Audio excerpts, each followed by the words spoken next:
Chris Avalon Unfiltered, bitch.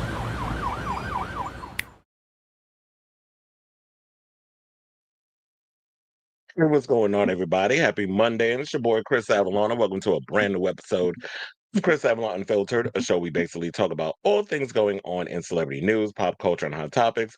So that's a show for you. Definitely stick around because we have a lot of tea to spill today, including our weekend box office. Some news on that. I'm going to give you all my review of The Long Walk that I told you I was going to check out on Friday.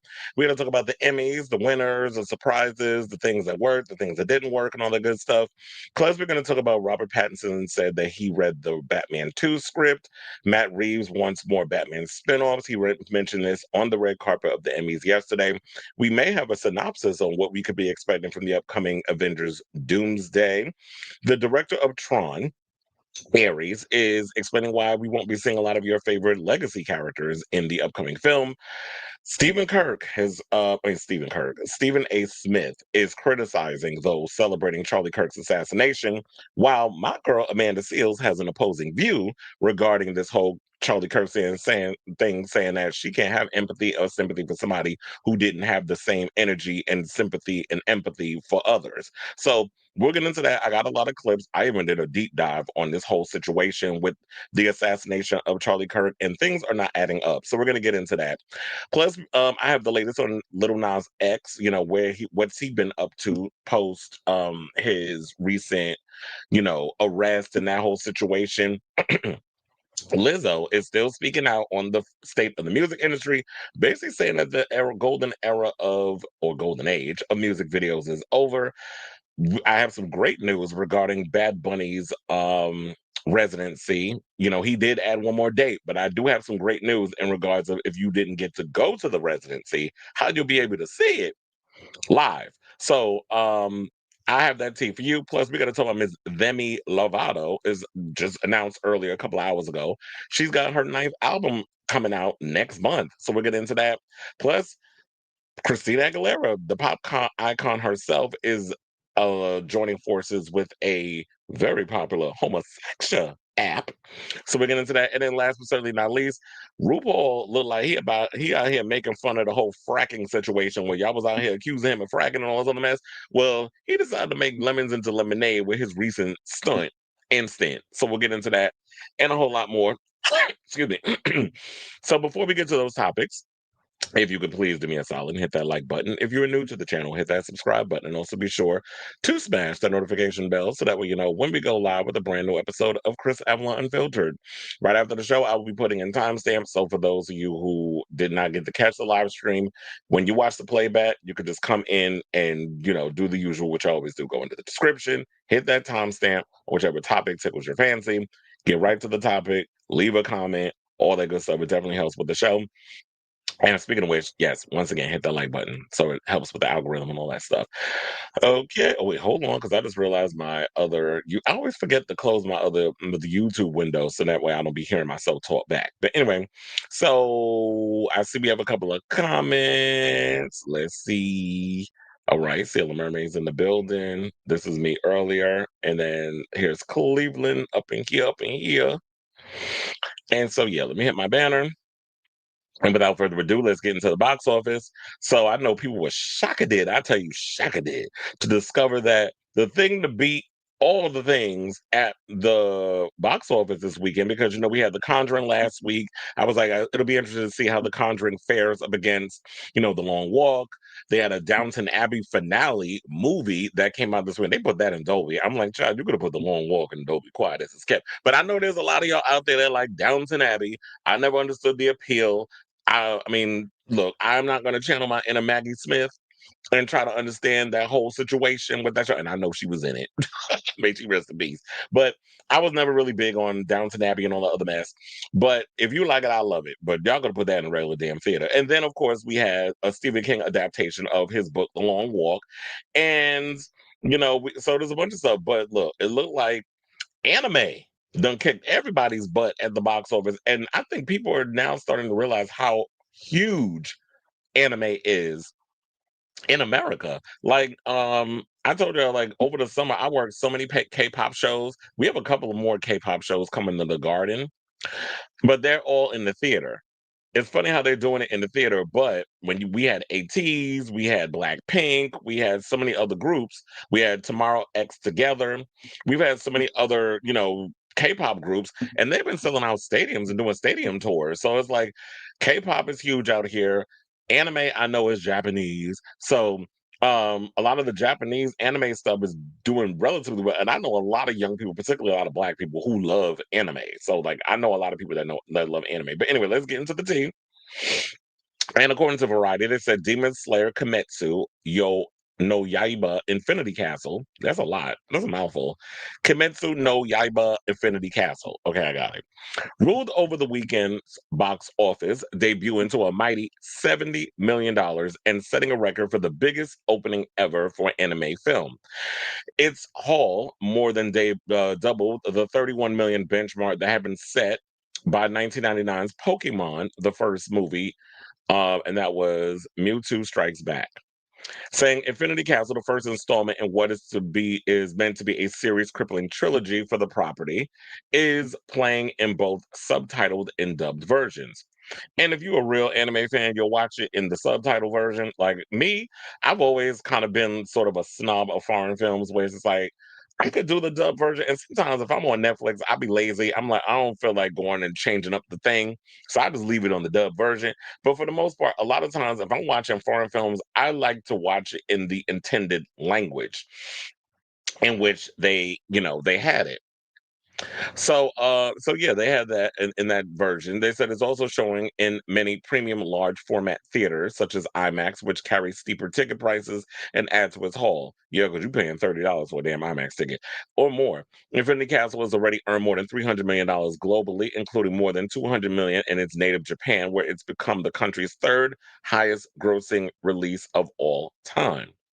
I also heard now we're gonna take a trip from Japan for a second, go to China. I just heard that Jackie Chan released a new movie, and I heard that that's doing relatively well in China, but that's where he's from, so that makes a whole lot of sense. Now, Sony's animated distribution banner Crunchyroll backed the film and gave the studio a big hit after a relatively quiet summer that saw its release misses like Caught Stealing and more modest performers such as Karate Kid Legends and I Know What You Did Last Summer. Infinity Castle also beat Bad Boys Ride or Die, which came in at 56.5 million to become Sony's biggest domestic opener in over 2 years. Well, I think at that point, Bad Boys has kind of run its course. Like we didn't really need a fourth movie, quiet as it's kept, but y'all want to keep going with it, so have at it.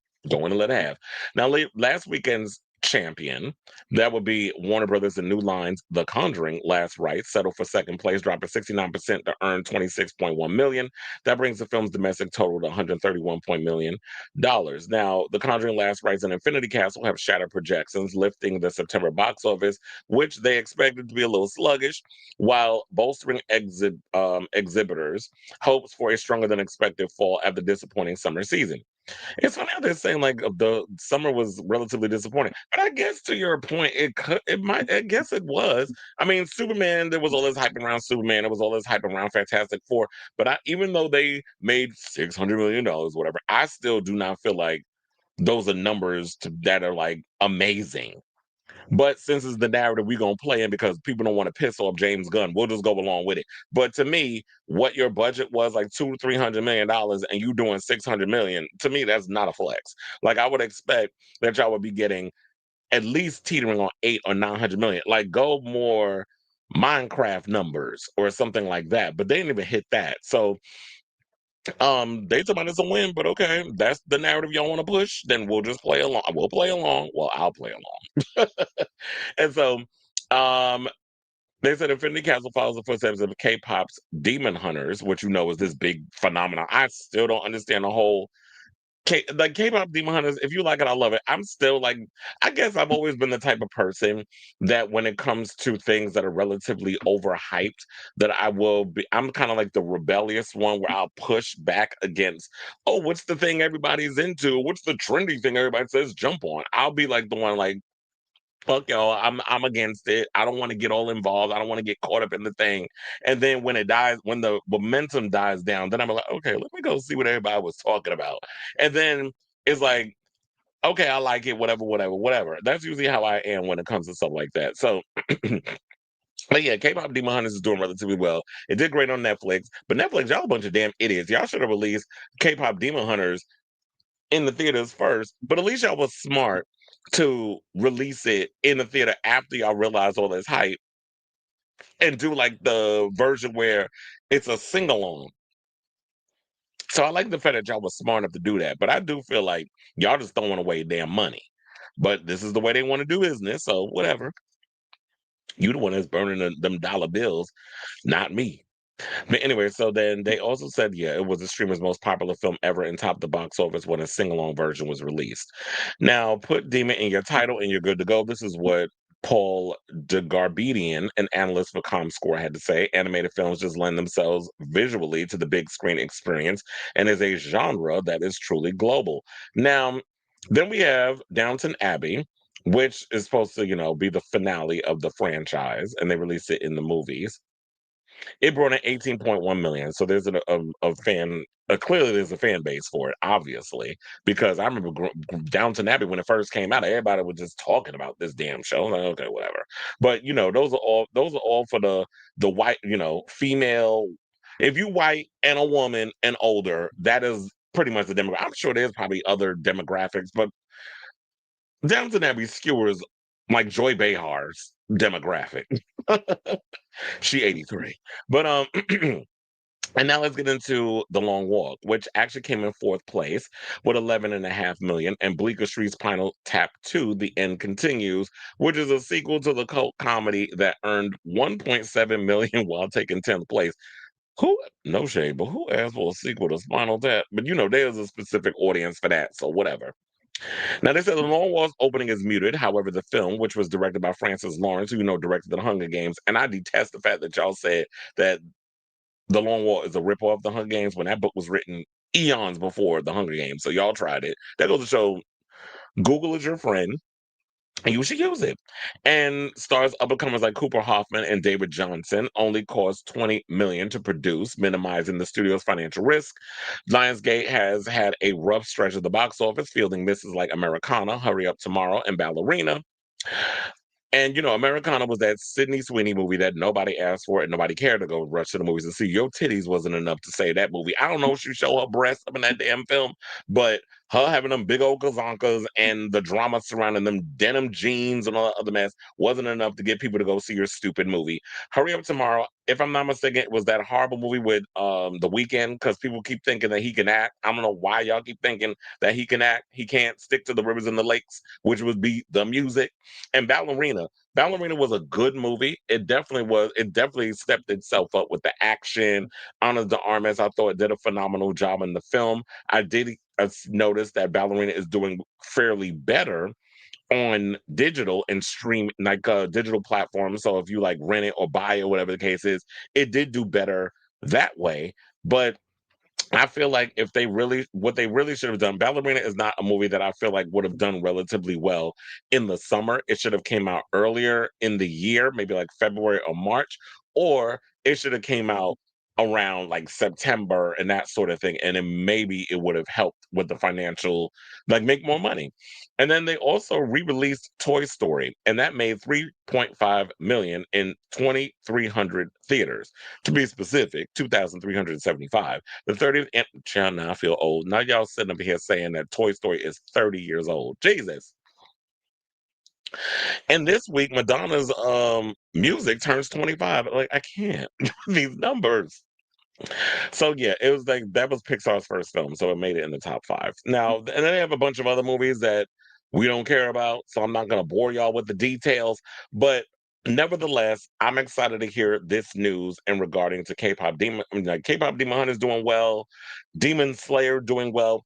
I'm not really a big Demon Slayer connoisseur, but I have seen the Netflix, I think they have a show, right? On Netflix. I could look. I know I was watching something that said Demon Hunters. So yeah. So I've been catching some of the stuff on like I've been catching up on a lot of the anime stuff on Netflix. That's usually how I get it because I don't have like um isn't there a anime streaming service? Is that Crunchyroll? Because that's what I was thinking. Like I'm not familiar with Crunchyroll. I've heard the name, but I think like Crunchyroll, isn't that like a streaming service that shows anime? Because I thought about getting it, but then again, I have like 10 damn streaming services, or probably more than I'm paying for. So I can't be up in here just like giving any more of my money to a lot of these streaming services. But usually, yeah, if I want to see like anime stuff, I watch it on Netflix. Like for instance, damn, what's the name of that show with Luffy? I like that show, but I'm only watching the live action. I haven't seen the anime one. And I know that's like 1,000 some odd episodes. And I remember there was some coworkers of mine that were watching that show. And I'm like, I ain't got time to be sitting here watching 1,000 show. Look, I still haven't even finished Supernatural. I have not finished that whole season, and that's 15 seasons. And sidebar, are y'all even aware that Supernatural is 20 years old? I know I keep dropping these numbers. They keep being these long ass birthdays, and then I'm stressed out because I was like, it just reminds me more and more of my mortality. So congratulations to you, Demon Slayer, and all the anime programs that are doing what needs to be done. So yeah, I say all this to say, what do you guys think of this story regarding Demon Slayer? Did you actually go check it out in the theater? I wanted to go see it, but I feel like I don't know enough to want to go see it. So I'm gonna just try to catch up on all the Demon Slayer stuff before I watch this film. Whenever it comes out, more than likely it will be on Netflix. So like in maybe next year or something or another, because Netflix like take their sweet ass time releasing stuff. So let me know what you guys think of this story in the comments down below. Lamont says, him looks good. You said K-pop Demon Hunter soundtrack is number one album in the country, along with number one song as well, and boasts four more singles in the top 10. Yeah, and I think I just heard um I did hear that one of the people that worked on K-pop Demon Hunters is interested in working with BTS. I guess on their comeback music. I'm like, okay, shit, go ahead and do it. Okay. Said put demon in the title and it will make dollars. So use it in a biopic of I mean, he was a damn demon. And then I saw something recent where they was talking about that, and I might bring this up again later, that they're firing people, doxing people, or even arresting people who speak negatively about him. No, what y'all not going to do is try to erase history. That's what y'all not going to do. And I feel like as long as we have breath in our body, we have to speak out on the atrocities of this country. You said, or TR as the demon slayer.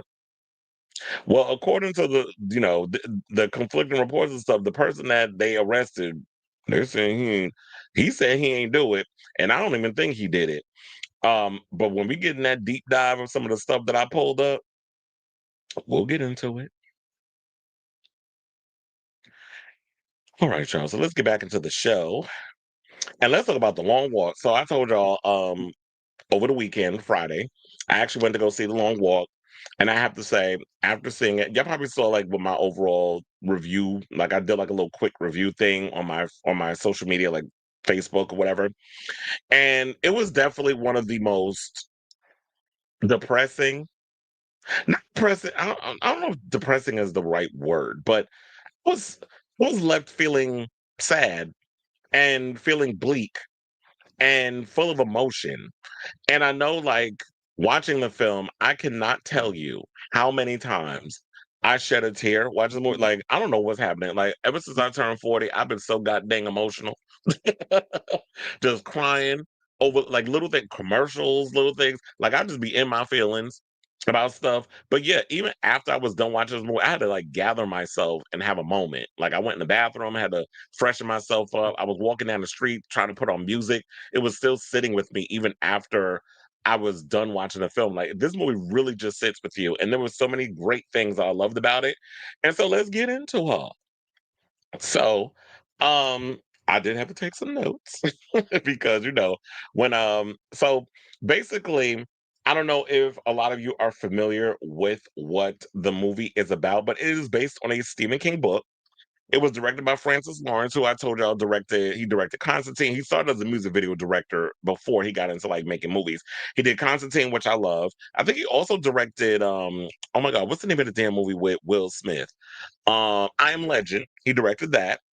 He also directed the Hunger Games. I don't think he did the first one, but he did all the other ones after. And so it's fitting that you would have someone who directed the Hunger Games direct this movie. And it's funny how people were like, well, this movie is a ripoff of the Hunger Games. And I'm like, no, it's not. Actually, this book, which was written by Stephen King, excuse me, this was written long before we even had the Hunger Games. Like when I tell people there's been so many iterations of things, like when you look at the Hunger Games, before I even knew about the Hunger Games, there was Battle Royale, which was a movie that was so controversial, it was banned in the United States. Now you can see it. But back then, because of the subject matter of these kids, like literally these badass kids who basically had to kill each other on TV for sport. Like when I saw that, that movie was very so controversial. I had somebody actually send me a bootleg copy of it. Like that's how illegal it was back in the day. And this is like in I think the late 90s, 2000s or something or another. But anyway, so the movie, as I told you, was directed by Francis Lawrence. What made me even more excited for this film, it was written by J.T. Molnar. Now, I don't know if you know who J.T. Molnar is, but he wrote a film. I don't know if he directed it too, but he wrote the script for Strange Darling. I cannot tell you how many times I've told people about this damn movie, Strange Darling. If you have not seen it, definitely check it out. The way he wrote that script, Kyle Garner in that film was excellent. I remember when Kyle was all over his Twitter promoting the hell out of this damn movie. And it's definitely a good film. So if you have not seen Strange Darling, definitely check it out. It might be on one of the streaming services. I'm not sure which one. It might be on Hulu or Prime Video, one of them, or HBO. Just check for it. And Google Schmoogle, look and see which streaming service is showing it, and definitely check it out because it is definitely a good film. So having him come in and write this script, I was like, it definitely works for me, especially hit on those emotional those strings.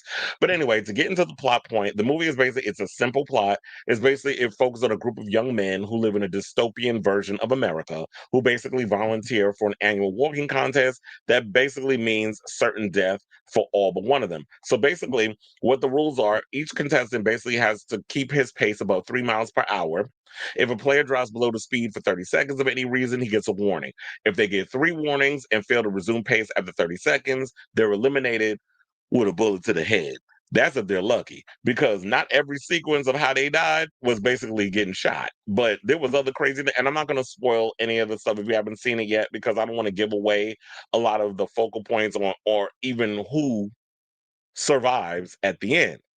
Because how you think the movie goes, it doesn't go. Because the book and the movie, the endings are relatively different. And I looked it up because I didn't get to read the book, but they were telling me that yeah, the ending of the book is vastly different on how they did it, and the person that survived and how they, how the other person, like this is a whole situation. They changed it up, which I actually like the fact if you could come up with something interesting where you don't spoil too much of how, do it the same way. So oh, and yeah, and then after, whoever wins, they receive a cash prize and one wish. So some standouts for me. I want to get into that. Let me change the So I want to get into the standouts for me. Okay, so there was a couple of people that stood out. Cooper Hoffman, who you see is the white kid with the fisherman's hat on, he was definitely a standout for me. He played Ray, who basically we meet in the opening sequence where him and his mother are having a conversation and they're driving and then they meet up at the place and she won't let him go. And that whole sequence, his mother was actually played by Judy Greer, who was also a standout for me too. It took me a second to realize recognize who that was. I'm like, is that Judy Greer? Who y'all already remember played Karen in Halloween Kills in Halloween 2018. Now I will say this: I did not like the way her character was written in the Halloween films. She annoyed the hell out of me, but that was all because of Danny McBride and David Gordon Green. The way they wrote those characters, I just didn't like the way the Strohs was written. From the beginning, I just felt like y'all were just making Lori's kids, but I mean, child and her granddaughter and the husband, a bunch of damn caricatures, especially knowing all the trauma and stuff that Laurie Strode went through in all the Halloween movies. But nevertheless, this ain't about Halloween, but it's about Judy Greer. I didn't like her performance in that film. I loved her performance in this film. Her sequence with him when she couldn't let him go as he was about to go hang out with these kids before they were going to start the race. That was the first time I cried. It was like, damn, not even 5 fucking minutes into this movie, I'm getting emotional. So that's how crazy this film was. And then that's when we meet like the whole trope of characters where we have David Johnson, who's the black kid. He plays Peter. Now, I don't know if you saw, David Johnson, he's been on my radar ever since he was in Alien Romulus, where he played the android Andy. Definitely loved his character in that movie. He's definitely an excellent actor, very much one of the up and comers. I could definitely see if he does TV, an Emmy in his future. If he does film, I could definitely see him rocking an Oscar. And so those are the things that I actually liked about, him in the film. And the dynamic between Ray and Peter definitely drives this entire movie. And just the conversations. And that's what I loved about the fact that it's being low budget. We don't get a lot of flashbacks. We get the flashbacks. We get a flashback, okay, with Ray, but we don't really get a whole lot of flashbacks because $20 million budget, you can't really do too much. You got to keep it as simple as possible. You have a couple of actors, they're walking, doesn't cost much to do that. A couple of tanks, some toy, some guns. I was gonna say toy guns because it's fake movie. I mean, a movie. They don't use real guns. So just that dynamic. Also, Ben Wang as Hank Olsen. He was definitely a standout. He was the comedy relief. He was definitely the funny one of the movie. I liked his character and everything. Ben Wang was also in, and it's funny how we were talking about movies that that the actors' talents weren't that utilized, but they were utilized better here. He was in that Karate Kid movie that I just mentioned in the previous story. We were talking about box office. He was in that. I didn't see the movie. I heard that he was good in it. The movie just wasn't good, but he was good in this film. And him, playing Hank and everything and what he was all about, thought he was excellent in the film. Also, Charlie Plummer as the bully Gary Barkovich. He worked my freaking root canal nerve in this movie. And there was a scene in this film that pissed me off to the point where I was just like, I can't wait till you die. But then the pissed off part for me was by the time we got to, because come on now, we to my side characters. There's only, as I told you, only one person survives. So like the side characters I'm talking about is not going to survive. So it's not a spoiler because literally one person has to live. And by the time it came up to his death, my feelings towards him had changed because the writing does something in this film where it's just like, damn, now you're making me feel bad for him. So I love the fact that the violence in this film, it wasn't just like violence for violence sake. That there was a purpose to all of this, and then the emotional connection where you actually gave a damn about the actors and everything in this film. One of the people I wasn't really sold on as much was Mark Hamill as the Major. Like he was giving me sinister. It was like, what were you trying to channel, Darth Vader, your daddy? Star Wars show. But anyway, um, like I got you were supposed to be the villain and all that stuff, and that's cool or whatever. But I just don't feel like they gave me enough where it's just like I felt threatened by him in some sort of way. It was great to see Mark Hamill in another part, but for the most part, I didn't buy it enough where he sold me 100% on that whole situation. Now there was a scene in the film that really got to me too when it was like maybe the second or the third person that was killed, where Ray basically says that he hopes as they go along that the deaths get easier.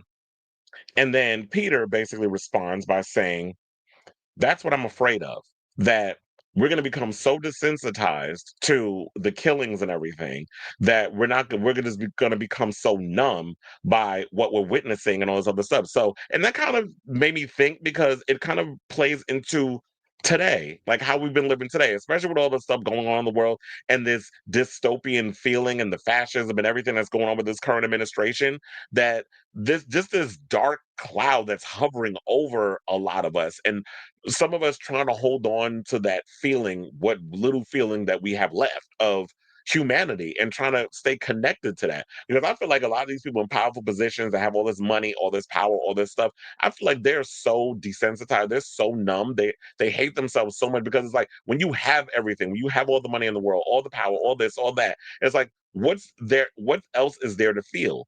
And so that's kind of what made me think. And I think like this movie is too damn deep.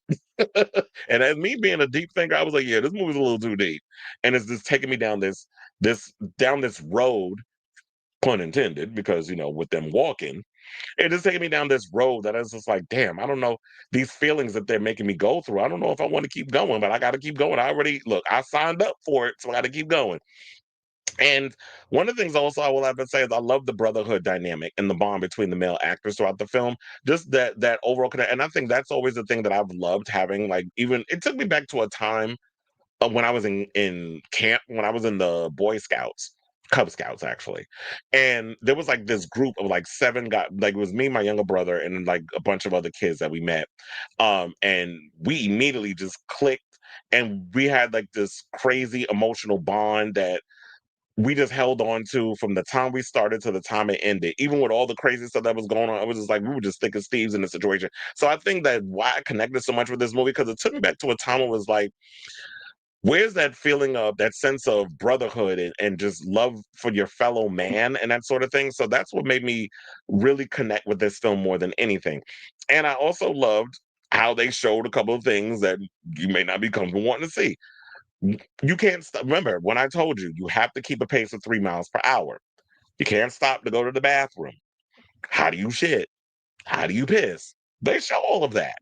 And while I was gagging, watching all of that, even when I had good old diarrhea, and you having to stop for a second to let it on, I just let it run down your leg. He couldn't do it. He had to pull down the pants and stop. And it was like, sir, what are you doing? And I can't believe they actually showed projectile shit coming out of this dude's ass during this scene. And it's like, yeah, when you watching this scene and they're holding literally a gun to your head, being like, you stop one more time to take a shit, I'm gonna blow your brains out. And just that overall, it's like, oh yeah, I can't go to the bathroom under pressure. No shit, Sherlock. Of course you can't go under pressure. You got a gun in your head.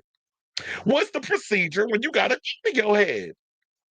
Points for if you could tell me where that line is from. But anyway, so and then also, I love that the film was, a full on gore fest, that there were scenes that, well, it wasn't a full on gore fest, I should say. I think that's what I meant to write. That, basically there were scenes where they drove the brutality in front of, in the front for plot purposes. So you do get to see like the brutality of certain kills, but then when it gets down to the wire of the characters that we actually become connected to and that we learn to love, I love the fact that those characters, like the throwaway characters, are the ones you got to know briefly. Yeah, you get to see their kills up front and center, which I totally got why they did that, just to drive the narrative. But when we get down to the wire, where it's down to those, the Magnificent Seven, or as they call themselves, the Three Musketeers, even though it was like a bunch of them, that one for all for one vibe. When we get down to the wire of the characters, I love the fact that how they would focus on the ones who were surviving still and doing that walk, but then when the other ones who would die or whatever, however they died, they would blur out the background. So I actually like that, so it wouldn't be as impactful. Like, we know it's coming. I don't want to see it. There was even times for me where I would even just close my eyes and just like let the sound do it. I don't want to see them go out the way they went out. So it's just like, and that's what I love about writing, is like when you really have an emotional investment and you care about these characters, that um it drives home the narrative. It just makes more of an impact, in my opinion, emotionally. So um as I stated in my closing, the long walk hit all my emotional chakras like the plague. I can't tell you how many times I cried literally watching this movie. And it was good to see a film featuring a diverse cast of characters who all came together for one common goal. And even if for a brief moment they formed a bond like no other, it was good to see a bunch of young men who, regardless of their ethnicity, sexual orientation, or religious background, that they saw each other as human beings. So, um, to wrap all this up, it's definitely going to take me a while to want to rewatch this movie because of how heavy it is and how deep it is, and the emotional beats from so many of the things, the phenomenal acting. And sidebar, I had no idea, hold on, that Cooper Hoffman was the son of Philip Seymour Hoffman. I was looking at him and then I was like, why does he look familiar? And then come to find out, I was like, yeah, he's related to Philip Seymour Hoffman. May he rest in peace. So just the fact that, that boy's been through so much, especially with his father and everything that was going on with him. And Philip Seymour Hoffman was an amazing actor. He was like one of my favorite character actors. I loved him in excuse me, Boogie Nights. I loved him in the villain in the third Mission Impossible. He's been in a lot of great movies, but he had drug addiction issues, that sort of thing. So gone too soon. But yeah, so as I said it before, I don't know if it's going to take me a while to get back. Like when when it comes out on digital or it comes out on a streaming service, it's going to really take a lot for me to want to sit down and really go down that road again because of how emotional it is and all the things that's in it. So, yeah, but I definitely say definitely check it out. It's definitely worth a watch. You will not walk away from this movie without shedding a tear. And with all the films that we've gotten in the past from, Stephen King, books to film that I can think of all the time in my head, Shawshank, Carrie, The Shining, Christine, Stand By Me, which this movie reminds me of. This is a perfect analogy. Stand By Me meets the Hunger Games, literally how it sums up this movie. And Stand By Me is definitely one of my all-time favorite movies. There's a loony up in Tokus. I love that damn movie. And then also, we have Doctor Sleep, we got Misery. Those are some of the films that I love that have come from Stephen King. And I think like the ones that resonate even more are those ones where he wrote as Richard Bachman that weren't fully focused on like horror and stuff. It's definitely one of those emotional films like Shawshank and Stand By Me and that sort of thing. So this definitely is a film that should be on the list of one of the best Stephen King book to movie adaptations that's out there. So that's my long review of The Long Walk, and I definitely want to hear from y'all. What do you guys think of this story? Did you check out The Long Walk? What were your overall thoughts? Or are you planning on checking out The Long Walk based on my recommendation, or were you planning on checking it out anyway? So whatever your thoughts are on this matter, let me know in the comments down below.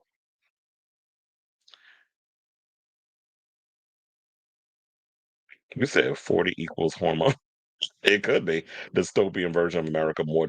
Okay, that's what well, yeah. It kind of does have like I feel like this movie came at the right time because it definitely feels like kind of the world in which we're in right now. It's weird because it's this, and then also we have the Running Man coming out. I think in when is it November? So yeah, so we have that. That's with Whoopi Goldberg, not the Long Walk Home. Um, but yeah, the Long Walk Home was a good one. So I ain't gonna hold you on that. All right, y'all.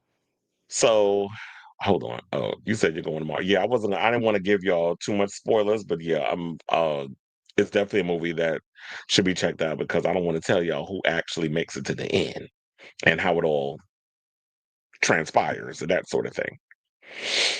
And one of the backstories that hits like one of the pivotal points like, oh, I see why you doing what you doing, why you joined. There was a couple of twists in the movie too. Here you go, Chad. Flirting. This ain't grind a bit. No, I'm just playing. Okay, so now let's move on, y'all. And let's get into the Emmys. We ain't gonna spend a whole lot of time on the Emmys though. I just want to get through this real quick because I didn't really watch it. I watched the clips and I saw who won. There was some standouts for me. I did like Pedro Pascal's look on the red carpet. I love that Javier Bardem basically was out there, being very pro Palestine. And I've seen a lot of y'all up in there, your Zionist comments and stuff. Y'all can go and sit and spit on 1,000 dicks with blades coming out of it. If you're still all for the death of any human being. So y'all want us to y'all getting mad over people celebrating in the streets over Charlie Kirk, but it's okay to kill brown folks over in Gaza. Okay, now I see where y'all mindset is.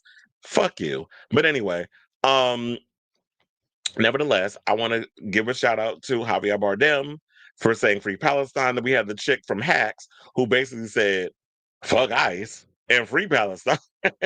So it was a lot of that. It was a lot of people out here speaking a lot of politics, and people talk about politics has no place for entertainment. I don't know where the hell y'all been. Politics and entertainment have always intertwined, and just like politics has indoctrinated everything that we do now. So it's always been in a way interlinked.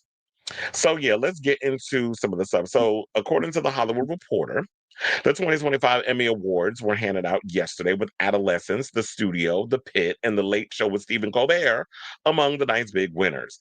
Adolescence scooped up 6 awards, including Best Limited and Anthology Series. Also, shout out to Owen Cooper, who became the youngest ever male winner in any acting category with a supporting actor win. He is actually 15 years old and won an Emmy last night, so kudos to him. Executive producer, writer, star Stephen Graham won Best Actor in a limited on anthology series or movie. It's wait. Isn't Stephen? I didn't know he wrote the script. Um, but Stephen Graham, I've been following him for a long time. Like a lot of people talk about Stephen Graham, but they were talking about, oh, he was in Snatch and all that other stuff. Look, I take it as far back as I remember Stephen Graham when he was on Boardwalk Empire. He played Al Capone. That's when I immediately fell in love with him as an actor and how spot on his accent was. I didn't even know he was British when, and I didn't also know he was mixed race until he mentioned it last night at the Emmys during his speech. He said he would never expect someone like him, who's a mixed race kid from the town in which he's from in England, that he would be up here with his peers. And so then we had Erin Doherty won Best Supporting Actress for her role in the show. Philip Barantini won Best Directing for a limited and anthology series or movie for adolescents. And Graham picked up a third Emmy alongside Jack Thorne for Best Writing. Seth Rogen, shout out to him, won 4 Emmys for the studio, including Best Comedy Series and Best Actor. And everybody keeps talking about how good this show is. And I definitely want to check it out. There's so many shows on Apple that I've been trying to catch up on. I've been meaning to get around to the studio, and I know that a lot of people look at this as, oh, this is Hollywood patting itself on the back because the studio's about Hollywood. But that could be true, but two things can be true at the same time. That Hollywood, excuse me, Hollywood patting itself on the back for a show being about them, but also the show could be good. But and then also he won for best. Hold on, because now I'm starting to call. I need some on, bitch. Okay, so now, as I stated, he won Best Director for Evan with Evan Goldberg and shared Best Writing honors with Goldberg, Peter Yuck, Alex Gregory, and Frida Perez. Now, The Pit, another show that I'm trying to get around to watching with Noah Wiley, because everybody's saying he pretty much playing the character he played over there on ER. And I think the people behind ER is also behind this show, which makes sense. Speaking of Noah, he won Best Actor in a Drama Series. Catherine Lanasa won Best Supporting Actress in a Drama for The Pit, beating out a group that included 4 stars of The White Lotus. That's another thing too. I started, and I'm gonna go down the list real quick when we get to it. No, I'm like, wait a minute. Why is like there was one where there was actors from every like different actors from the same show, and then it was John Bernthal. I'm like, really? How you gonna pick all these people from the same show, and then the only one person that is that's not in the show, then you got them in the same like so the way y'all doing these categories sometimes, I be side eyeing the Emmys, but this is what they doing. So then Jeff Hiller won Best Supporting in a Comedy Series with Somebody Somewhere, beating out Harrison Ford, who was nominated for his first Emmy. I think that was for Shrinking. The Late Show with Stephen Colbert won Best Talk Series 2 months after CBS announced it was canceling the show. He and his staff got a standing ovation, with many in the crowd chanting Stephen when he took the stage. Tremel Tillman became the first Black, and I hate the fact that y'all not bringing this up, first Black homosexual man to win Best Supporting Actor in a Drama Series. I know some people are like, well, why you got to bring up the gay part? Because being a Black queer male in a space called Hollywood, where they tell you your career is over if you come out of the closet, whatever the case is, Tremel is showing that he is that bitch and he can act circles around you. I just love the fact that him, Coleman Domingo, and Billy Porter, I guess, are standing on their Black queerness in this crazy industry called Hollywood. Jean Smart took home the Best Actress in a Comedy Award for Hacks. Smart's castmate Hannah Einbinder, that's what I was talking about earlier, that said, F-Ice and Free Palestine, all that stuff, won Best Supporting Actress. And also she announced yesterday that the 5th season of Hacks will be the final season of the show. So if you're a fan, if you love Hacks, it's coming to an end. And also, shout out to the Penguins' Kristen Milotti, who won Best Actress for a limited or anthology series of movie.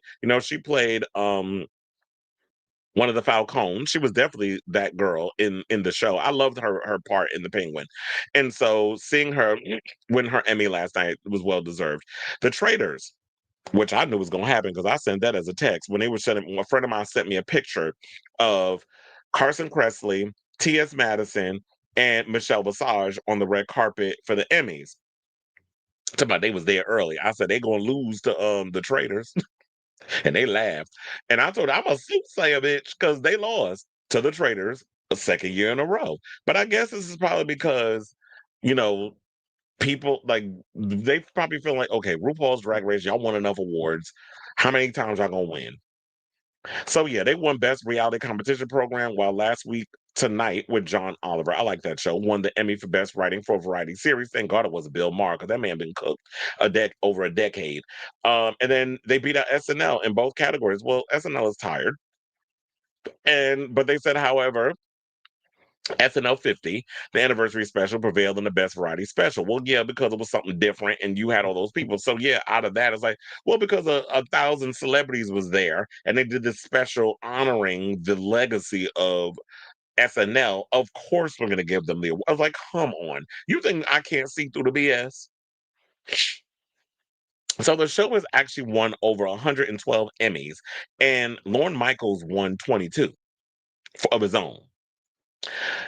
And then they have a bunch of other people. I don't think any of y'all probably know who they are. So yeah. Oh, and then they talk about Nate Bargatze, who I believe is supposed to be coming to my job, as in the Garden, doing 3 nights.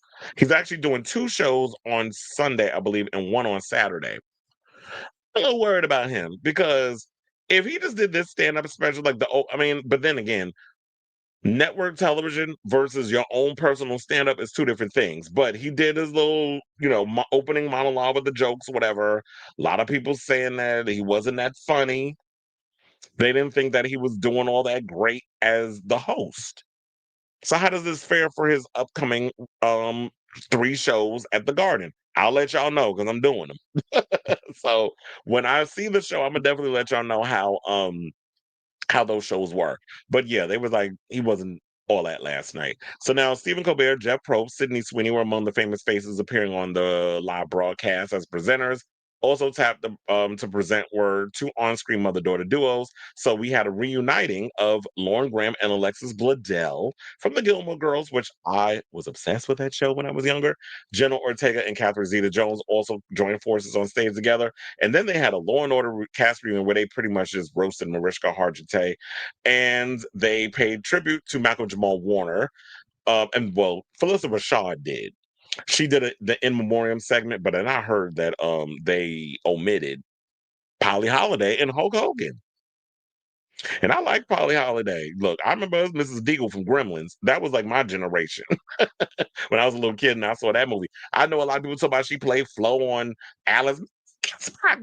Yeah, I do remember that show because I remember I used to watch the reruns when I was younger. A lot of times, like when you were growing up in like the late 80s into the 90s, there was a lot of reruns of old shows that would make the circulation. So I was watching a lot of those shows.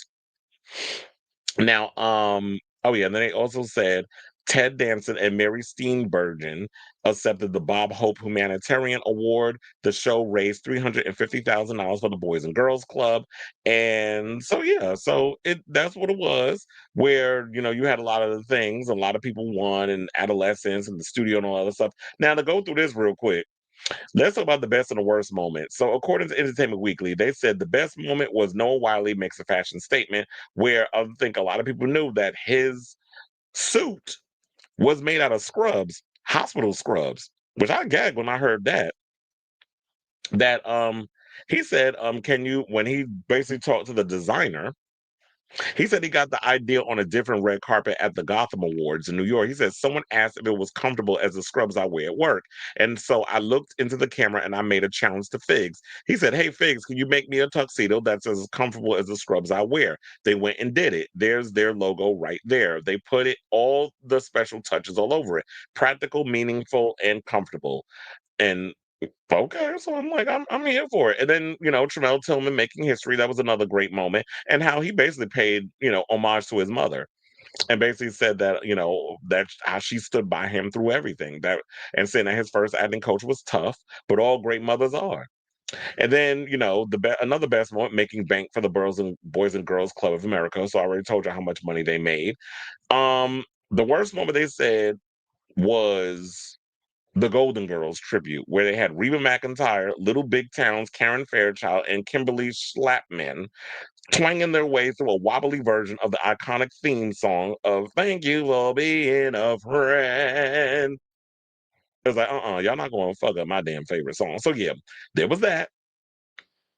The wonderful Jeff Hiller winning. And so everybody was happy with it. I've seen Jeff Hiller in a couple of things. He actually is hilarious.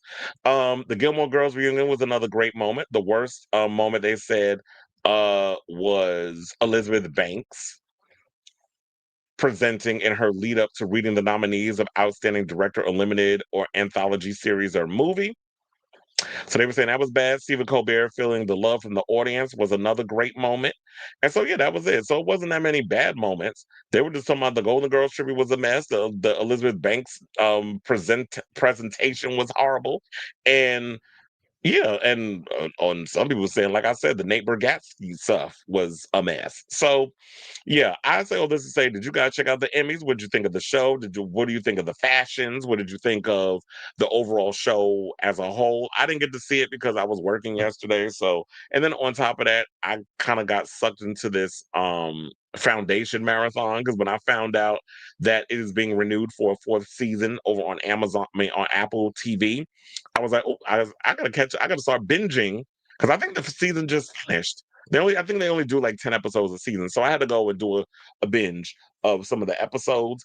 And I was like, I'll just catch the Emmys, the clips and stuff online. Or if I actually do want to watch it, what was it on CBS? So I'm sure it's on like Paramount Plus. I can check it out over there. So I definitely want to hear from you all regarding your overall thoughts on the Emmy. So let me know what your thoughts are on this story in the comments down below.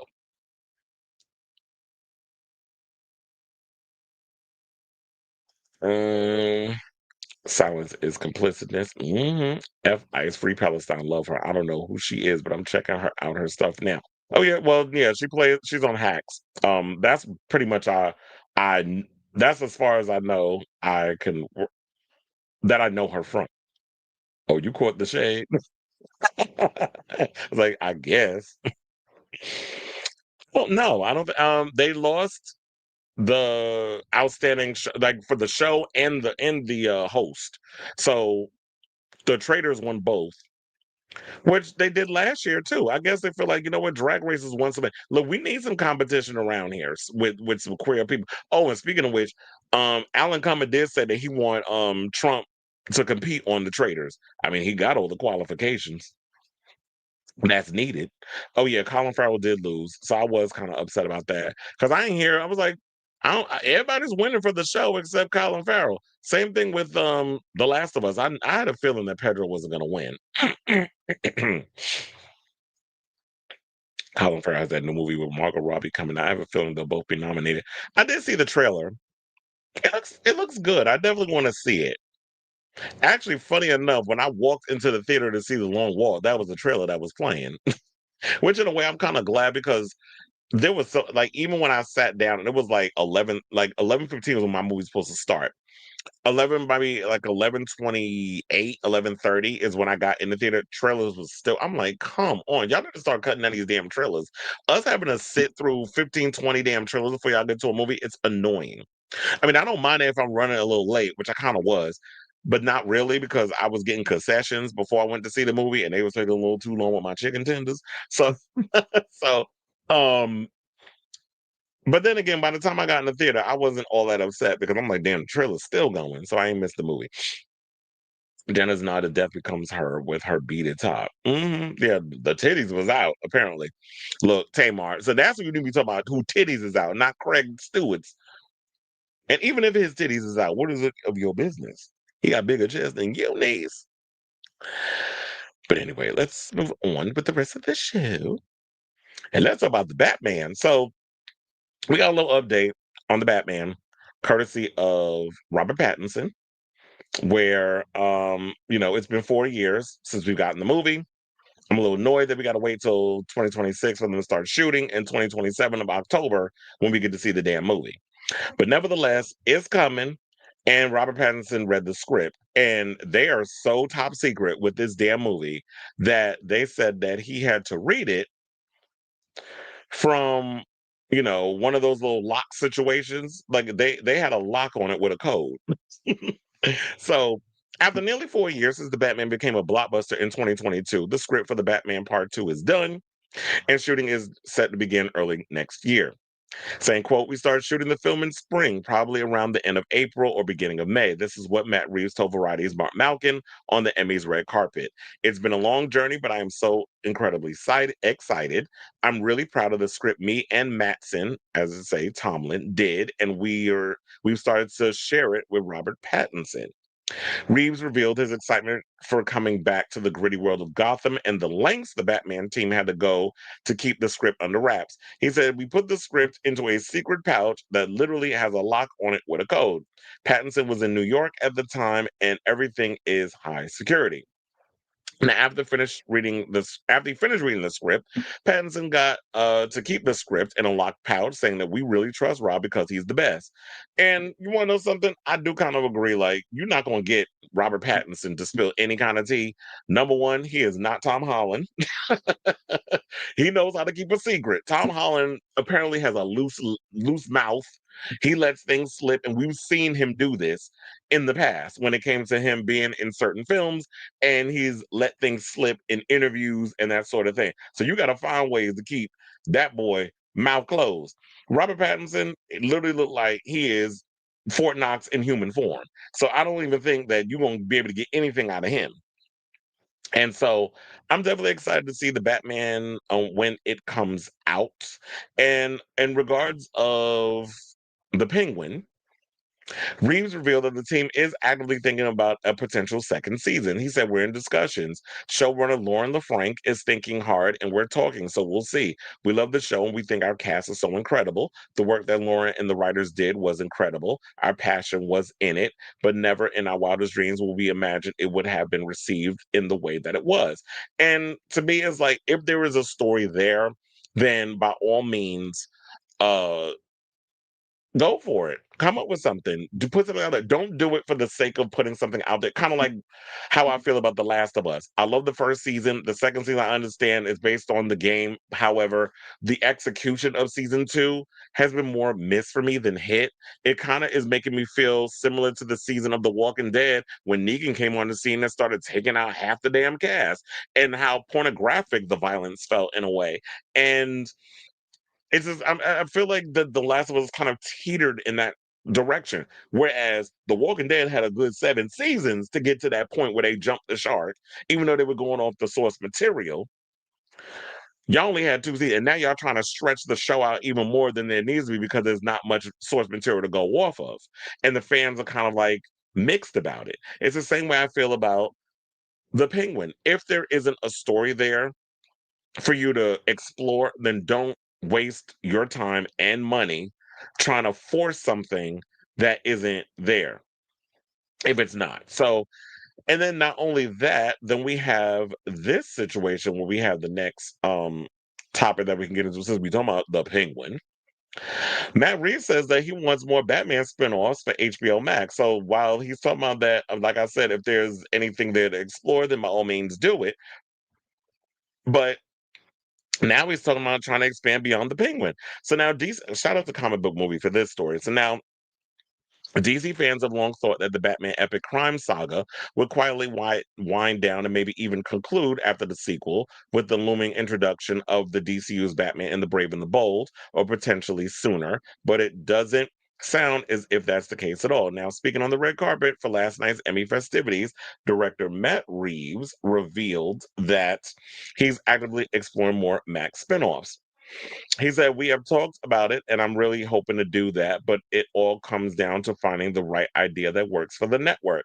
Obviously, at the moment, the priority is to see if there is a season two of The Penguin, but there are absolutely other characters that we've been talking about doing that I would really, really be honored and excited if we had that opportunity." Elsewhere, Reeves also revealed that despite Emmy winner Kristen Milioti's Sofia Falcone becoming a breakout character from The Penguin, the head of the Falcone family won't be appearing in the upcoming theatrical sequel. He said Chris is not in this one, but that's because we're so deep in the script. We were so deep in the script by the time of The Penguin, but we'll see. I think she's incredible. Well, if she doesn't appear in the movie, I'm definitely sure that they will bring her back. Well, hold on. I'm like, damn, I'm way too low on the camera. They'll definitely bring her back um in the show. Well, if they do a Penguin season two, it would make more sense to bring Sofia back because I definitely loved what she brought into the show, hence why she won the Emmy last night. So I would definitely love to see Kristen Milotti back if they have other interesting characters that they can go on. And of course, it has to fit within that realistic world of the Penguin that you would have to go off certain characters. Like I can't see Mr. Freeze coming in unless he's into cryogenics. And y'all can find a way to do something around that. Um, I don't know if he would work in the sense of the realism that Matt Reeves' universe has built. So you would have to find characters that are relatively interesting that you could explore in that world that kind of are grounded and not feet teetering on the whole gods and monsters aspect that James Gunn and Peter Safran are handling with their DCU. So I'm definitely looking forward to seeing, whatever they've got cooking in regards to these other stories. But I feel like one thing at a time, figure out what y'all, I mean, get the Batman 2 up and running, get that in theaters quickly because this us waiting this damn long. And also, if you got any ideas with the shows, please don't take like 10, 15 years to come up with an idea. Because then who knows? Warner Brothers might be on a new management and then you'll be on the outs. Because I'm sure y'all heard the story that the people over there at Skydance and Paramount want to buy up Warner Brothers. I'm hoping that deal doesn't go through because we don't need one studio owning 500 other studios. It's like I like the individuality of different studios being able to tell different stories, and the fact that Warner Brothers has been pretty diverse with the type of storytelling they've been telling as of late, with Sinners, with Companion, with Final Destination, with so many, with Weapons, like so many of the other films, and even the Batman, when they've come out with so many different things. I love the diverse aspect of Warner Brothers being able to tell the stories that if under Paramount, which we know like sucking Trump's dick, especially for the little monetary situations that y'all was getting, then I don't think Warner Brothers is gonna be able to have the freedom to be telling some interesting stories featuring a diverse group of people that they would under this regime if they buy up Warner Brothers. So I say all this to say, what do you guys think of this story regarding the Batman Part Two, as well as what Matt Reeves had to say on the red carpet about the Batman Part Two, the Penguin, and all the other potential ideas that he has that he didn't tell us regarding some spin-offs in that Bat universe. So whatever your thoughts are on this matter, let me know in the comments down below.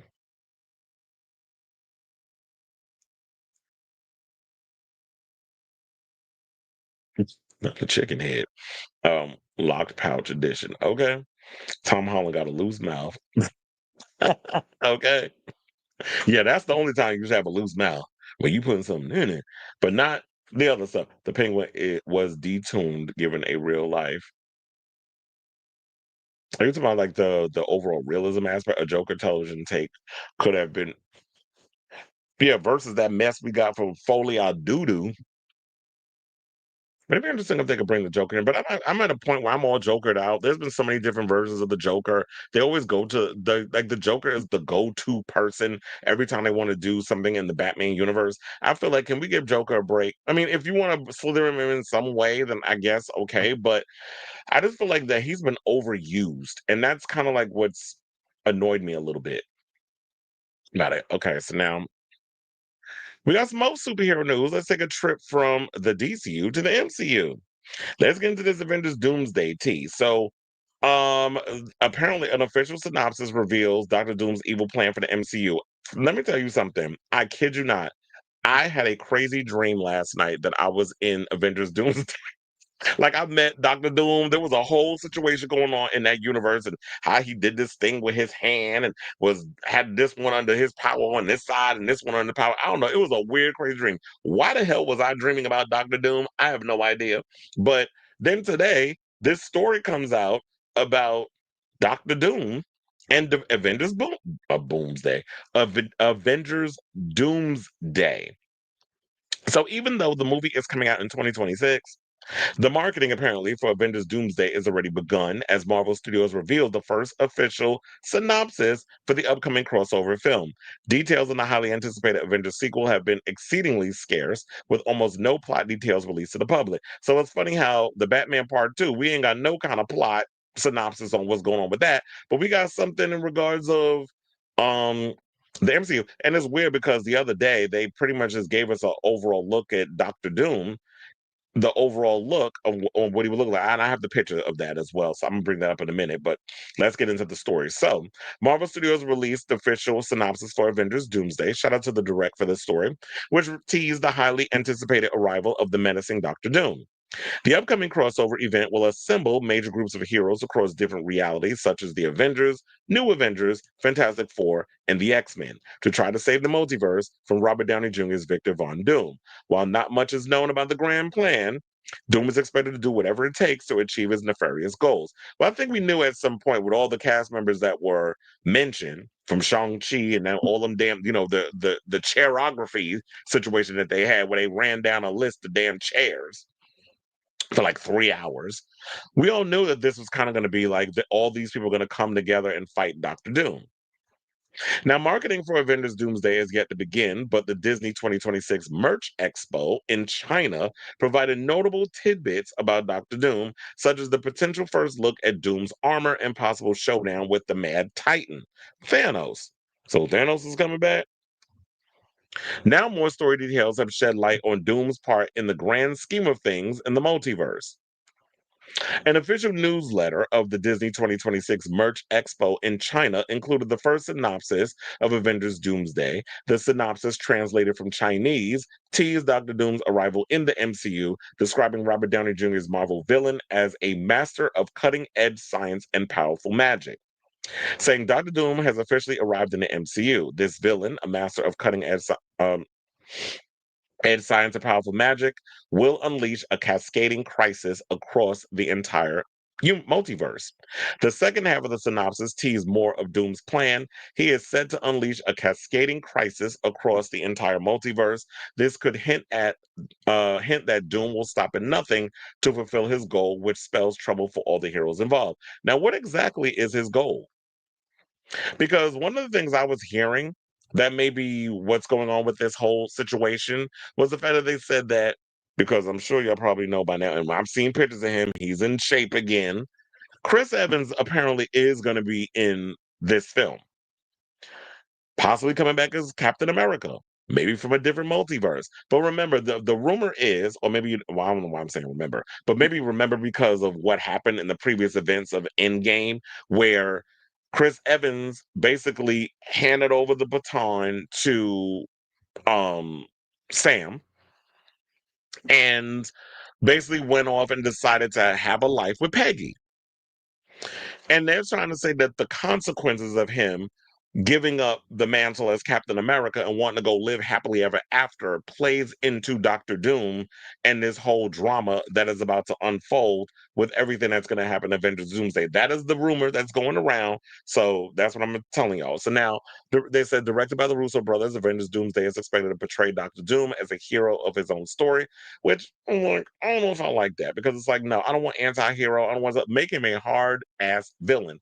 But if y'all going in to do that, I feel like y'all doing that because Robert Downey Jr. is so beloved and this, that, and the other. But I'm like, if you're trying to distinguish yourself from being Iron Man, who was like this big, larger than life, cocky Elon Musk, but with actual charisma and charm, then portray that opposite and make Doctor Doom what he is, unless we have Robert Downey Jr. coming in playing dual roles, where he is playing Iron Man, even though he died, but Iron Man from another multiverse. And then he's playing Doctor Doom in this other verse. So who knows where they're going with that? But yeah, so they're saying that how they want to make it similar to how Infinity War utilized Thanos and his motivation to eliminate half of life by using the Infinity Stones. Well, here's the thing. I guess he's saying hero in his own story, where you're kind of looking at it as, even though we know he's wrong and we don't agree with what he's doing, Dr. Doom, the reason why he's doing what he's doing, he believes that he's doing the right thing for the greater good of the world, whatever the case is. So while he is in his own convictions of believing this is why I'm doing what I'm doing, even though we don't agree with it, but understand your side, I guess maybe that's what they're trying to say in regards of me analyzing the story. So yeah, so they're talking about that. MCU stars such as Anthony Mackie, Florence Pugh, Simu Liu, David Harbour, Pedro Pascal, Tenoch Huerta, Vanessa Kirby, and Robert Downey Jr. They're all going to be in the film. The movie comes out on December 18, 2026. Now, they also have a synopsis of Doom's powers.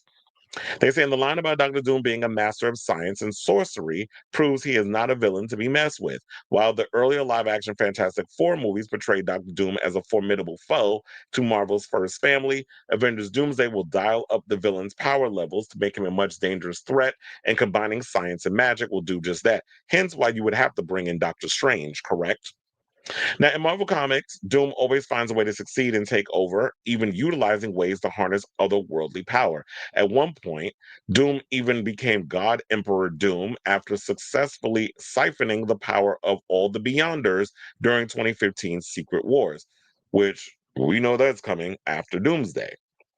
While many theorize that the MCU's Doctor Doom wants to save the multiverse from incursions, there is a strong chance that his ultimate goal is total domination, and he will stop at nothing to achieve it. By using his genius leveled intellect, Doom could have already utilized a plan to take over the multiverse, creating weapons and necessary allies, such as his Doom bots, to help him. Now, as for his magic, Doom could withstand opposition from the likes of Doctor Strange, hence why I brought him up, and Wong, and even claim Franklin Richards' power cosmic for himself. Doing this would allow him to use the unparalleled power of the mystic arts of his advantage or to his advantage, and even use them to reshape reality in his image. So, and then they said the Avengers, Fantastic Four, and X-Men would need every ounce of power and luck to defeat an unpredictable villain like Victor Von Doom. And having all these people come together, that's going to be crazy because how do you manage dealing with all these different characters and personalities? But then there was another story to wrap this up that I came across courtesy of Comic Book Movie, where they were basically talking about what they think that these are the comics that the Russos were inspired by to come up with this story. So they said, we got the first look at Doctor Doom, along with some intriguing character details.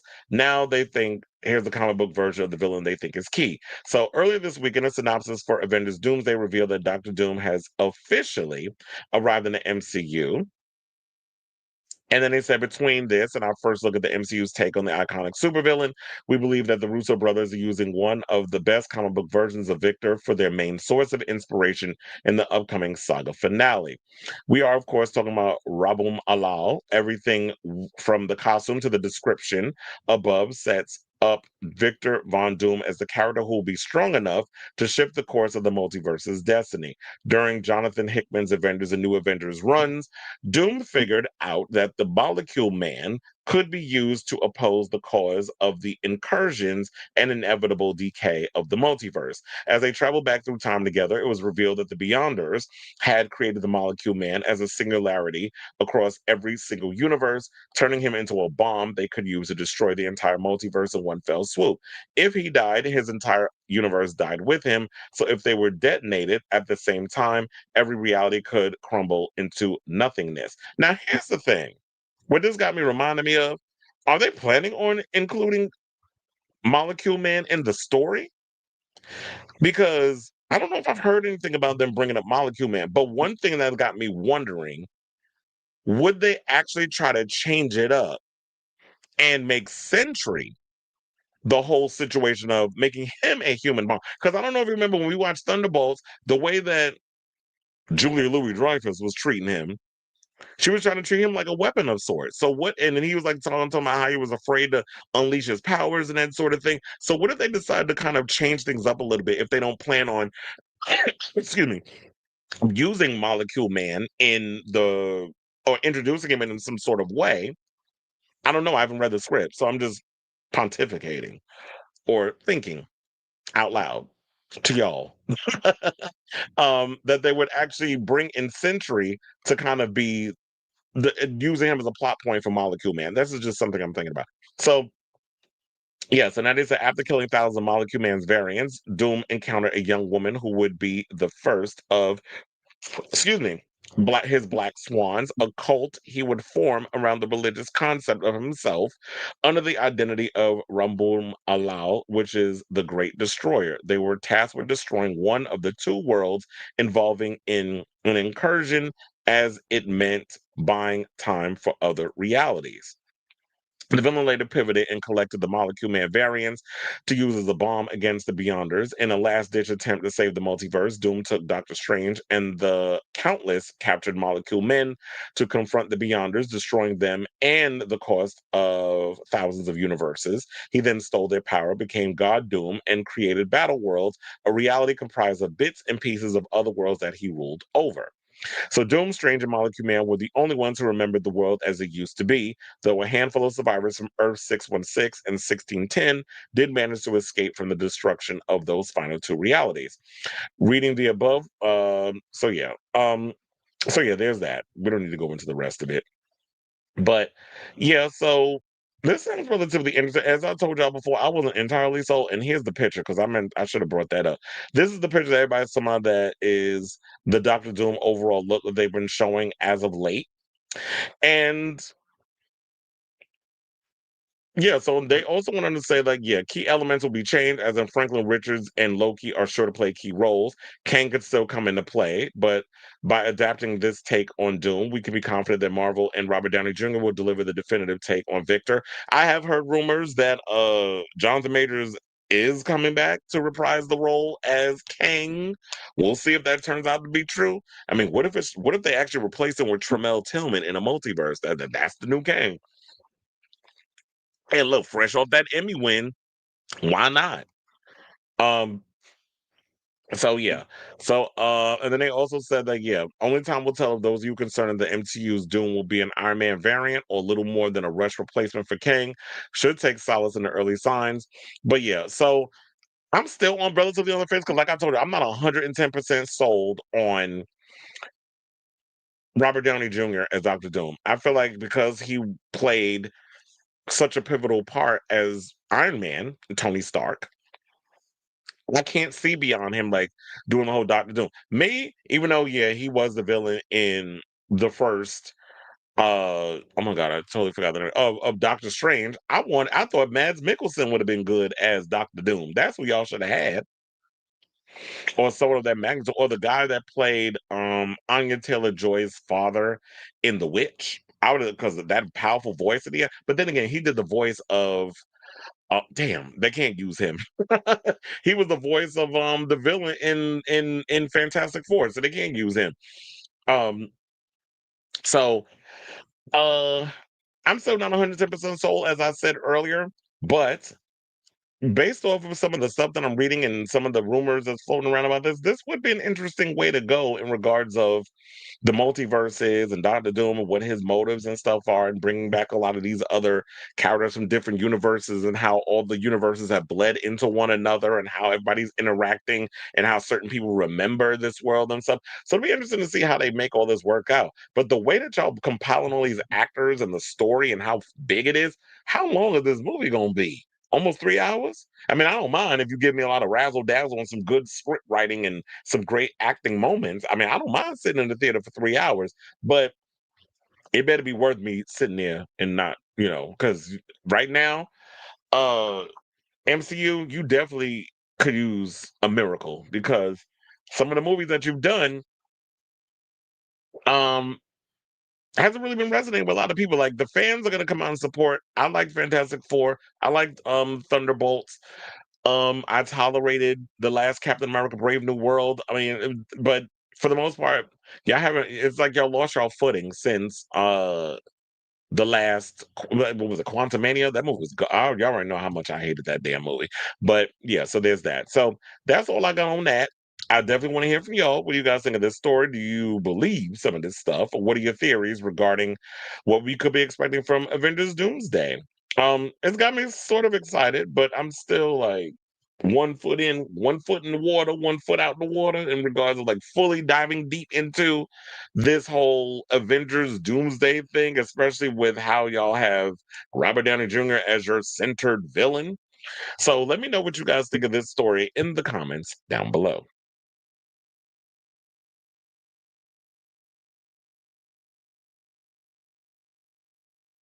Hmm. No, I was like, oh, I gotta go. You said Riddler was always my favorite. Yeah, and I definitely love what they did with the Riddler in the Batman.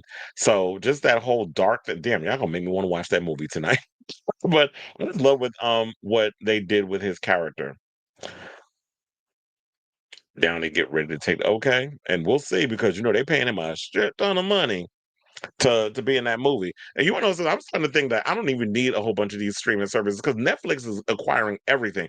Like I just saw recently, Spartacus, the old series, is coming to Netflix, and I've been wanting to rewatch that show.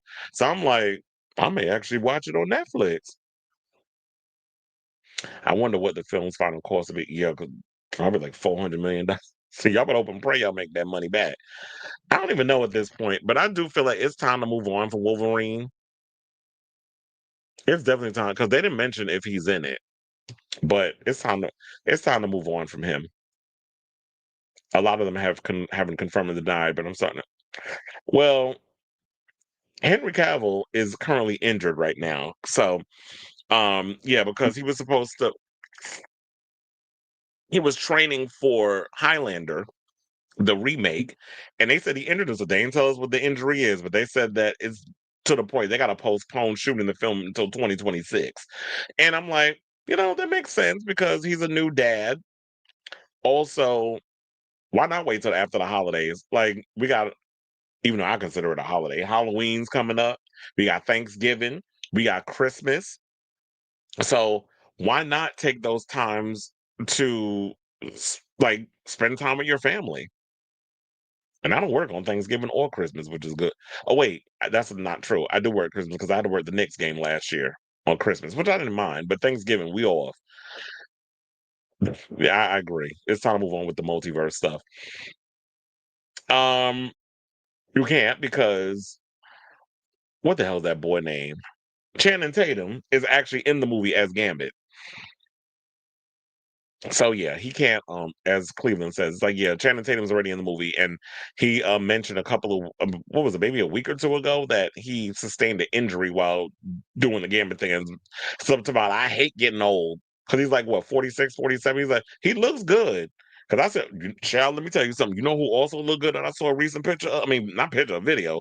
I'm like, who is that? And why you look so damn fine? Like, I don't know if my generation, we doing some type of potions or whatever the case is. But Jesse Metcalf, I just recently saw him at a game. Oh, I think it was like a basketball game or something another. And I literally could have sworn I watched him with mouth. He said, I'm 47 to some guy he was sitting next to. And I'm like, bitch, I'll tell you, my generation, the 40s of my generation is not the same as like when it was in my parents' generation and before that. Probably. I think it might have been. It might have been the day and dates, like, with COVID and all other stuff, and the 40, theatrical release before it came out. And then now a lot of people, once you let that genie out of the bottle, people rather just be like, you know what, I want to see that movie, but it'll be out in a month. I could just wait until it comes out on, Prime Video, whatever, and I could buy like I could rent it for $20, I could buy it for 25, and that's it. But these movies are losing money at the box office. So it's like, yeah, a lot of people and movies are expensive. Concessions is expensive. Luckily, I got A list where I can watch 4 free movies for a month, and so I'll spend money on the concessions. But the concessions like $30.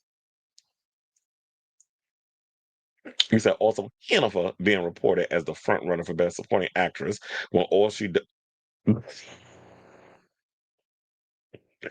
You know, I did hear that song that she sang, and that's because I was, on my Apple Music. I like to listen. I'm like, okay, what's the new music and stuff that was coming out? And it was a lot of good songs. I was like, feeling it. It was playing the Demi Lovato was playing all these new songs. Then that song came on from Kiss of the Spider Woman, and I'm literally sitting look. There's a reason why Madonna got Evita, and that's all I'll say on that. I love that show too, and I haven't watched it in a minute, so I'm definitely gonna watch it when it comes on. All that nudity, child. Let me tell you, I love me some Manu Bennett. That's what you're talking about, Crixus. Manu Bennett, that is some prime piece of New Zealand meat. And they were supposed to be doing a spinoff. I think they are doing. They did a spinoff of one of the members of the House of Body Artists. That was the one that was the snitch or whatever. I was like, I don't care about him. They're doing it. Testosterone enhancements. Oh, that probably is what it is. Well, shit. When I get to the point where I feel like my testosterone is going down the tubes, I might end up doing that too. That's what some people think. Like, that's what Ricky Martin was using because they were talking about how youthful he looked at the VMAs. And some people was asking, is it genes? Is it the testosterone stuff that he's taking? Or is it, or is it that he had a lift? He had some surgery to make himself, pull it back. I could have been like diet and exercise. He lost weight. Look, this is one thing about some Puerto Ricans. They don't need all that special surgery. I know a lot of, Puerto Rican people, especially in New York, and as stressful as it gets out here, there's still a lot of them that's in their 50s or whatever and still look young. One of them being, well, he don't live here, but Cleveland. He one of them. And you said, why pay for concessions when do? Well, that's what I usually do. But it was early in the morning when I went. I was gonna get Starbucks, but I was like, I don't know if I want to eat the Starbucks breakfast stuff. So I was just like, let me just get chicken tenders and fries. But yeah, I need to start doing that. It's out already. Yeah, because I was looking, and I misspoke. I said the album came out last week. It comes out this week, so I'll definitely. Oh, you said the guest features. I thought you was talking about that the album leaked. I'm like, well, let me see. Who's on it? Yeah, because she was talking about you just gotta listen to the album. I'm like, girl, we could just look at the liner notes and see who's in it. Why you send me that picture of him looking, Ezra Miller looking a hot mess? Bitch, hold on. What did it say? I don't want it to start. Okay. Oh, so apparently, who's the drama? Mama.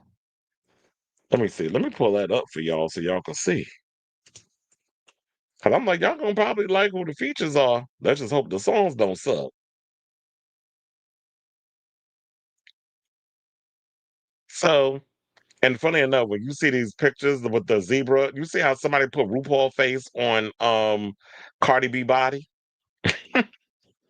which I thought was kind of funny though. I was like, wait, is this the promo for the new RuPaul Drag Race season? Because I was like, this is the best Ru's looked in a long time. But no, it was Cardi B. So Cash Cobain, Janet Jackson, she came into retirement, actually recorded something. Kalani, Lizzo, Megan Thee Stallion, Selena Gomez, Summer Walker, and Make Me Sweat. Thank God she actually got something else to sing besides that tight ass song. But her colored ass, as like she like to refer to herself. But I'm looking forward to hearing the record. Hopefully it doesn't suck. Oh, speaking of which, I didn't tell y'all that Kali Uchis concert, that shit was it was everything. I lived. I was not expecting that concert to be so good. I didn't really get to pay attention to it because the section I was in, which was I was on the floor. It was so much going on, and so many people trying to sneak in and sit where they want. It was like, I couldn't really pay attention to the show. But from what I got to watch, it was a great show. She did a lot. Like I was like, is this only going to be like a lot of slow songs? And she had a little reggaeton moment.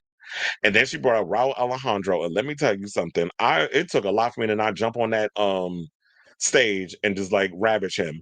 That is a good looking freaking man. When I seen him in person, I'm like, damn, I was not expecting him to be that damn fine. One of the girls that was in my section, when she saw him come out, she damn near fell out. She was screaming, fell all over the floor. Luckily, it was like in her row, it was only like three people. It was like four seats. So she was able to do all of that. And her friend, she was with a guy and a girl. They were sitting there looking at her and laughing. And I'm sitting there laughing with, I'm like, girl, are you okay? So yeah, when Raul Alejandro, I was like, okay, now if he came and did a show at the Garden, I'd be here for that. But that boy is fine. I could see why Rosalia was on that for as long as she was. Now she done moved on. Okay, so yeah, so y'all got to see that. Now let's move on. Now that I'm done fawning over Raul Alejandro. Hey, you said Out just posted an article about Dreamgirls coming back to Broadway. Oh, did they? I may have to check that out and bring that on the next show. I just found out Janet is on the track list. I'm excited for not because why? Because Janet's that's funny. You said 1 minute ago, found out. I repeat, I'm excited for a Cardi B Yeah, I was like, wait, I don't. Are you a Cardi B fan? Because I could have sworn we've had these conversations before, but y'all know I can't remember every damn thing. And I saw that you posted a picture of RuPaul's face over Cardi's. Yeah, because I was like, before I actually thought, I was like, wait, is this the promo? Because I was like, where this picture came from? I saw it on Twitter, and one of the Drag Race girls posted it. So that's why I thought that's what that was. Didn't give no kind of context. And then upon further research, I saw where the picture actually comes from. Cardi, you know the you drama, many celeb. You want to know something? And I have to give it up to Cardi. I've actually been liking how she's been promoting this record.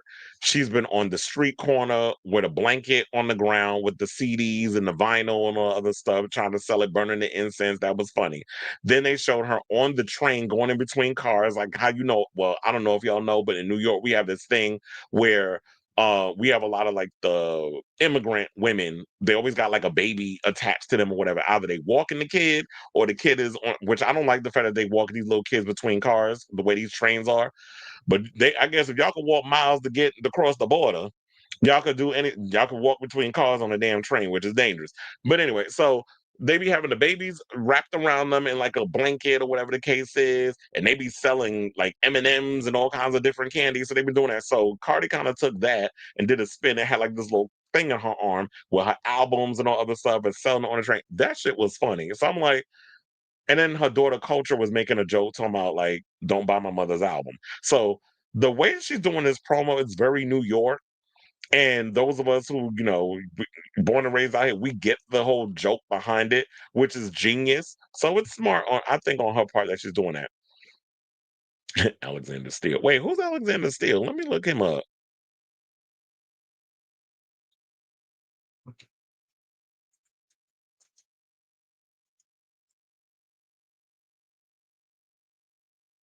Wait, they put EELE.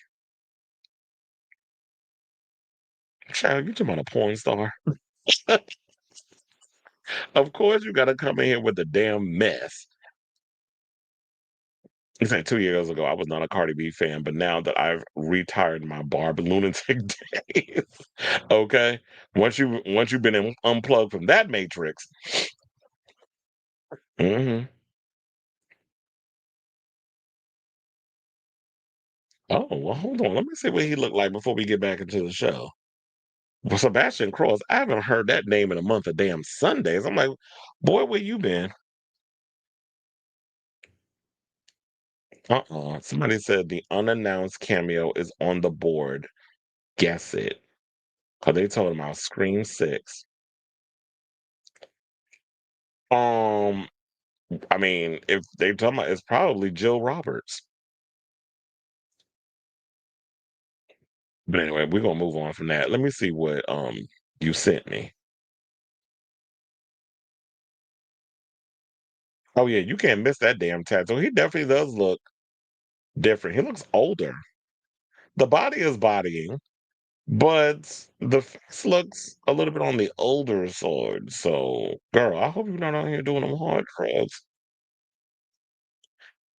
You said, oh, it's 2025 and this is him now. And it seemed like he really did not lose, just decided to be outside the camp, but still working in a club. Well, I guess who knows? He might end up doing OF, he might end up doing Chatterbait, he might end up, where the girls reside. When they get because they disappear for a minute and then they end up back doing the stuff. All right, y'all. So before we get to all this Charlie Kirk mess, let's get to our final movie situation. Because we have a lot of movie news today. Let's talk about Tron Ares. So that movie's supposed to be coming out next month, which I'm actually excited about because I'm a big Tron fan. I did see that they finally, I mean, I don't know, has it always been there or maybe I wasn't paying attention, but they finally uploaded the original Tron. It looks remastered, so it looks a lot cleaner, where it doesn't look like the old version. And I saw that they did an advertisement for it. So I'm like, you know what? I might actually give that a revisit, even though the graphics definitely looks very 80s. It does look like they cleaned up a little bit, kind of like similar to remember like the different versions of Star Wars that they would put out and that sort of thing where they would add things to it to make it not look like how it did back in the 70s and the 80s.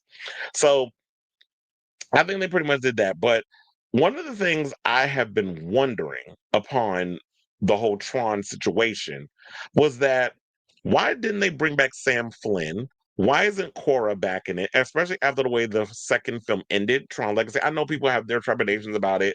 I like the film. Yeah, there's some points of the movie where it's just like a little convoluted, and it's like, okay, this is ridiculous. But the visual effects, absolutely love. You know, I love the soundtrack from Daft Punk. I'm definitely looking forward to hearing what Nine Inch Nails has cooking. I mean, I love the first song, and I like the video, which they dropped, I think, like a week or two ago. So I'm loving basically what I'm hearing so far. And I know Jared Leto's got his controversies, and we'll get to those in a second. But yeah, so the director of the film, Joaquin Ronning, and producer Justin Springer are weighing in on why characters people such as Garrett Hedlund, who you know played Sam Flynn, Olivia Wilde, who played Cora, and Killian Murphy, who played Dillinger Jr., won't be in the new movie. So Tron Ares will take us back to the grid for the first time since 2010's Tron Legacy. So that movie came out 15 years ago. Jesus. I remember when I actually was in college and I saw that in the movies. Damn, I've been out of college for 15 years. But it said, but the threequel looks set to feature only one familiar face from the franchise that kicked off with Tron in 1982, which of course y'all know is Jeff Bridges, who's returning as Kevin Flynn. But he won't be de-aged, which I guess actually works. Let him be older because y'all de-aged him in the last movie. And while it was cutting edge technology at the time, there were certain parts of the movie, even then, where you can kind of look at it as like you could tell he's been de-aged. So apparently, it seems there is no room in the movie like Garrett Hedlund's Sam Flynn, Olivia Wilde's Cora, or Cillian Murphy's Dillinger Jr. A disappointing development for fans hoping the movie would serve as a sequel to Legacy. Because yeah, once Cora was brought into the real world by Sam, why can't we get to find out what that means? That you brought an ice, I think she was an ISO, right? Yeah, when you bring an ISO into the real world, how does that affect when you're bringing a computer piece, like a piece of something from a computer world into the real world, which we actually see in this movie. So the director and the producer Justin shared their takes on that while talking to Games Radar Plus via fffgazette.com, with the former explaining these things are not only creative choices. Sometimes actors don't want to be in it anymore. He also added, he said, there are different ways of looking at that, but I think the story fell into place where we felt that we didn't need the old characters to be front and center. We wanted to take this into a new direction while at the same time honoring the universe that we're in. By bringing back Jeff Bridges, so Jeff Bridges being a part of this franchise since the beginning, you can get him to come back. But you're saying Garrett Hedlund wouldn't want to do it? I'm sure if it's a check attached, he would have did it. But then again, Garrett Hedlund has kind of been doing more gritty action or well like more grittier type stuff. Like I know he was in oh my god, what's the name of that damn show, Tulsa King, with Sylvester Stallone. I know he's on that show.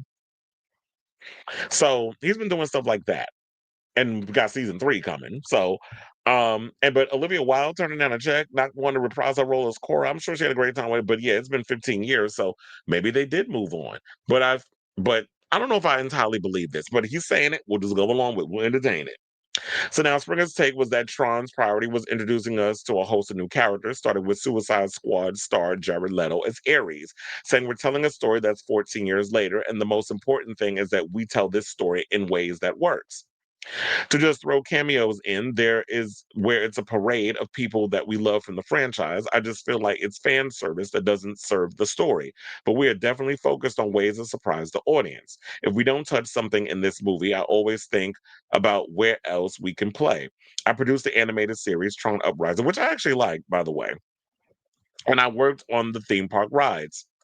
There are all sorts of different ways to keep the mythology alive, whether that be in a film or a series or whatever, if we're so lucky. Now, while many fans will be disappointed with the lack of cameos and the fact that there isn't a direct follow up to Tron Legacy, it has been a decade and a half since the last movie was released. So, I guess if there's a new way to tell a story, then by all means, tell it. But I also hope that we're not gonna ignore the big elephant in the room, and that's all of this drama surrounding Jared Leto. Because remember, there was some stories that came out about recent sexual misconduct allegations made about him. And we will see, even though I'm a Tron fan, and I'm actually looking forward to seeing this movie based on the trailer and the music and everything that's attached to it. Will people care enough about these misconduct allegations to be like, you know what? He's an alleged abuser and he's weird and all this other stuff. I'm going to stay away from the movie. I don't know. Only time will tell when the film comes out. And we haven't really heard much about what's going on with this case. Maybe this is intentional on Hollywood's part. Who knows? But I'll definitely keep you guys abreast of this story as it develops. But for those of you who are interested in knowing what the story is about, they said the Tron Ares follows a highly sophisticated program by the name of Ares, who is sent from the digital world into the real world on a dangerous mission, marking mankind's first encounter with AI beings. And I guess this definitely fits in because, with AI and everything starting to become more prominent in our lives, this is definitely a story that we need to tackle. And the dangers of AI, the good qualities and the bad qualities. Because I always think anything new, there's always going to be good qualities and bad qualities, but it's always about those who abuse that power, is what we got to look at. So, in addition to Jared Leto, the film also stars Greta Lee, Evan Peters, Hassan Minhaj, Jodie Turner Smith, Arturo Castro, Cameron Monaghan, and Gillian Anderson. And yeah, so the movie comes out on October 10th. So literally, we're about a month away from this movie coming out. And I'm excited to see it. So I definitely want to hear from y'all. What do you guys think of this story? Are you guys upset that we're not going to get those big characters that we enjoyed from the last film? Like, I would have loved to have seen Sam and Cora and how they're surviving in this world 15 years later after the events of Tron Legacy. Or unless they just want to leave the story where it was and we're going to focus on something else. So I'm definitely looking forward to seeing this film and all the other stuff. And I'll let guys know what it's, if it's good or not when it comes out. So I definitely want to hear from y'all. Let me know what your thoughts are on this story in the comments down below. Oops, hold on. Forgot to take that out. Mm, I don't think Jared Leto is that popular, but I'm cool with him. He's not. He's not a big. I mean, he's not somebody that really sells a lot of movie tickets. He does good films, and he's good in it. But yeah, I think Jared would have had a better career by taking less mainstream productions. I always thought he kind of always did take less mainstream. He was doing like these indie movies. Recently, I know he did. Okay, he did the Suicide Squad. He did. He did a couple of big things here and there. But I always looked at it as like I never really looked at Jared as somebody who took like big parts. He was in the Dallas Buyers Club and won for playing a transsexual AIDS infected prostitute. I guess if you're gonna get an Oscar, that's the way to go, right? He would have been pretty good as Lestat, but he didn't go for that. Was he too young to play that part? And they decided to do a remake. He could do it. I mean, he's got the hair. He's in his 50s and he still looks young. He might be. I think he's a real life vampire. I think it comes out. Might come out. It might be out this week. I actually think. I gotta check. Yes, Jeff Bridges is in it. Jared isn't popular because people. Well, I've heard that too, and that he does like stupid pranks and stuff on set. I'm just like, okay, get over yourself. I can't stand a pretentious actor that's guy. I gotta do all these little funny things, and I gotta put dead rats in people's um, what do you call it, in their dressing rooms and all this. I'm like, oh look, I'm kooky, and I'm like, no, you're annoying.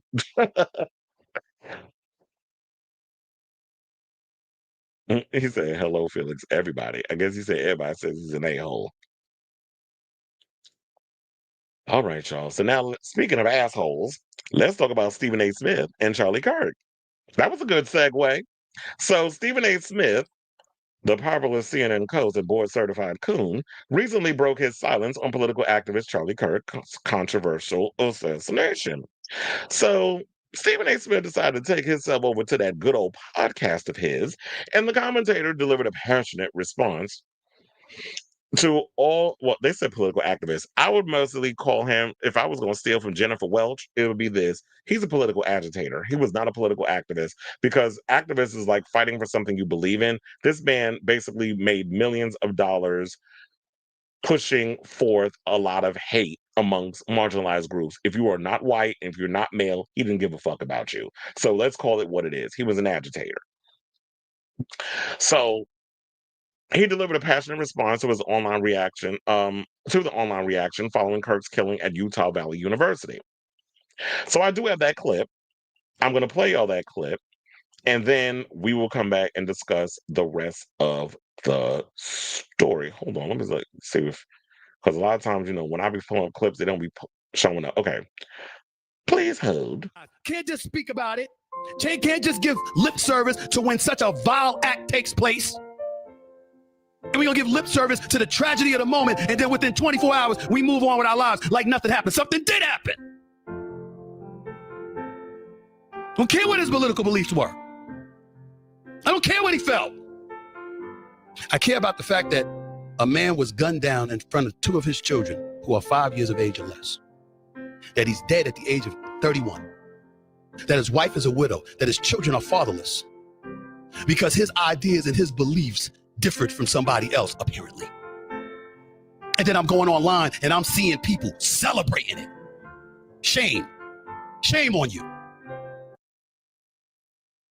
All right. Well, we all know that hold on. Now, because we got Keith Edwards playing his little fine self. But anyway, but it's like, you know what? Stephen A. Smith always been a coon and a buffoon and just loud and wrong whenever he opens his damn mouth. So, and maybe you should give a damn about what this young man's political beliefs were, because it indoctrinated, it fell on other people. And you being a rich black man, of course, you can curtail around that because it doesn't affect you. But any other marginalized, I mean, first of all, he didn't even see you as a human damn being. If you were dead today and Charlie Kirk were alive, he wouldn't spit on your black ass if it was on fire. So for you to sit up in here and tell people how they shouldn't celebrate or feel a way when this man celebrated the demise of other groups. Oh, his wife is a widow. His children are fatherless. What about the many other people who had children and were married, where where they were out here celebrating them Democrats that were killed a couple of months ago, shot in their home? Where's the same energy for that? Why is whenever it's for white supremacy, it's literally this Samuel L. Jackson crying over his slave master in Django Unchained? This is what this is given when a lot of you ninjas get up online and start cucking for bigots, white supremacists, or just straight up bigots of any kind, I should just say. This need to, when they go low, we go high. Turn the other cheek. How about you sit and spin on this, sir? That's what you need to do. Because when it comes to politics, I'm going in and I'm letting have. So just in case that clip gets cut, let me actually read to you what he said, because somebody and there was a whole copyright thing. So yeah, this is just to protect. So in case I got to edit that piece out, he basically said, I don't care what his political beliefs are. I don't care what he felt. He's dead at the age of 31, that his wife is a widow, that his children are fatherless because his ideas and his belief differ from somebody else, apparently. It wasn't just okay. Now somebody was just out here saying stuff that was just different, and I don't mind a difference of opinion. I'm here for a difference of opinion. Y'all know if I have conversations with people, I love a debate. I love having difference of opinion with people. But how is this young man running around doing a whole thing called "change my mind" when it comes to certain things that he would say? But you weren't. I felt like that was nothing more than a slogan for him.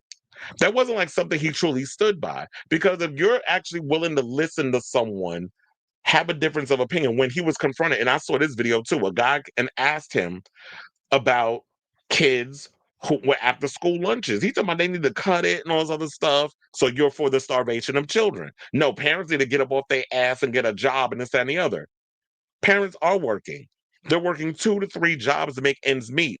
The wages aren't going up. But of course, he's not going to say that, because when you're making millions of dollars being funded by a bunch of rich people who are putting you out there to spread their vitriol and indoctrination and hate and all that other stuff, because that's what all this is. People really need to peel back the onion and look deep within all of this stuff. Instead of, oh, they killed Charlie Kirk. It's the libtards and all, just people who have no kind of critical thinking skills. Where if you just want to deflate it as that. But let me get into the rest of the thing. I'm gonna give you my overall thought, because I already know. Usually, when it comes to the politics, I always have to stop and start. So then he went further, criticizing celebratory post, saying that And then I'm going online and I'm seeing people celebrating. Shame, shame. Well, give me the bell and have me in that nun's outfit and walk down the street singing shame as I ring that damn bell, because I guess I'm one of them. I'm that fucking petty. I told y'all, when they go low, I will tap dance on Earth's crust, on the equator, I'll say. But then this ninja had the nerve to commend the New York Yankees for pausing Wednesday night's game against the Detroit Tigers to honor him. So we're honoring white supremacy. You're okay with racism. Tell you, give this man his tap dancing shoes. Go ahead, Sambo. Tap dance for massa, because that's what you give every time. And that's why your hairline is as far back as where it is. Because God's seen the type of coon and buffoon your black ass is. He said props to the New York Yankees organization last night for having a moment of silence. Yeah, and that's why they lost 11-1. I told you God don't like ugly. We're not supposed to condone stuff like this. You know what? And I'm not even going to read the rest of his bullshit ass comment. So then, reactions to his death included Team USA BMX rider Chelsea Wolfe, who faced scrutiny after posting celebratory messages on Instagram. MSNBC dismissed political analyst Matthew Dowd for suggesting Kirk's rhetoric led to his death. Carolina Panthers fired communications staffer Charlie Rock for social media posts downplaying the tragedy. But what about the guy over at Fox News who still got to keep his job after he condoned killing people with mental health issues and homeless people? He still get to keep his job, right? But when you actually point out the discrepancies and the racism that this man spewed and the hate against gay people, against black people, against women, against Muslims, against anybody who wasn't white and male, that's okay. But if you call it out, you get fired. Make it make sense. It just goes to follow the way that our country has become. We are in a fascist country right now, and the fact that people are still in denial about it, I don't know what to tell you at this point. So then they went and they said that he was pow by a lone gunman on Wednesday the 10th. And they said this kid by the name of Tyler Robinson was arrested in St. George, Utah on Friday. There was a lot of conflicting reports about him, talking about that he had a trans roommate and all this other stuff. I don't know where all that it was true. Then they said he was a Democrat. They're trying to paint all this up. A lot of the stuff that's been coming out where they've been trying to push this whole narrative. Oh, a trans, and then he had a trans roommate. I got all the tea for y'all. So buckle up, Buttercup, because we're going to break this shit down. So I'm not surprised at the end of the day that Steven would use his platform to tap dance like the coon he is in order to go viral and maintain his position at ESPN. Like I said, if Steven died tomorrow and Charlie was still alive, that racist wouldn't spit on his enlarged forehead if it was on fire.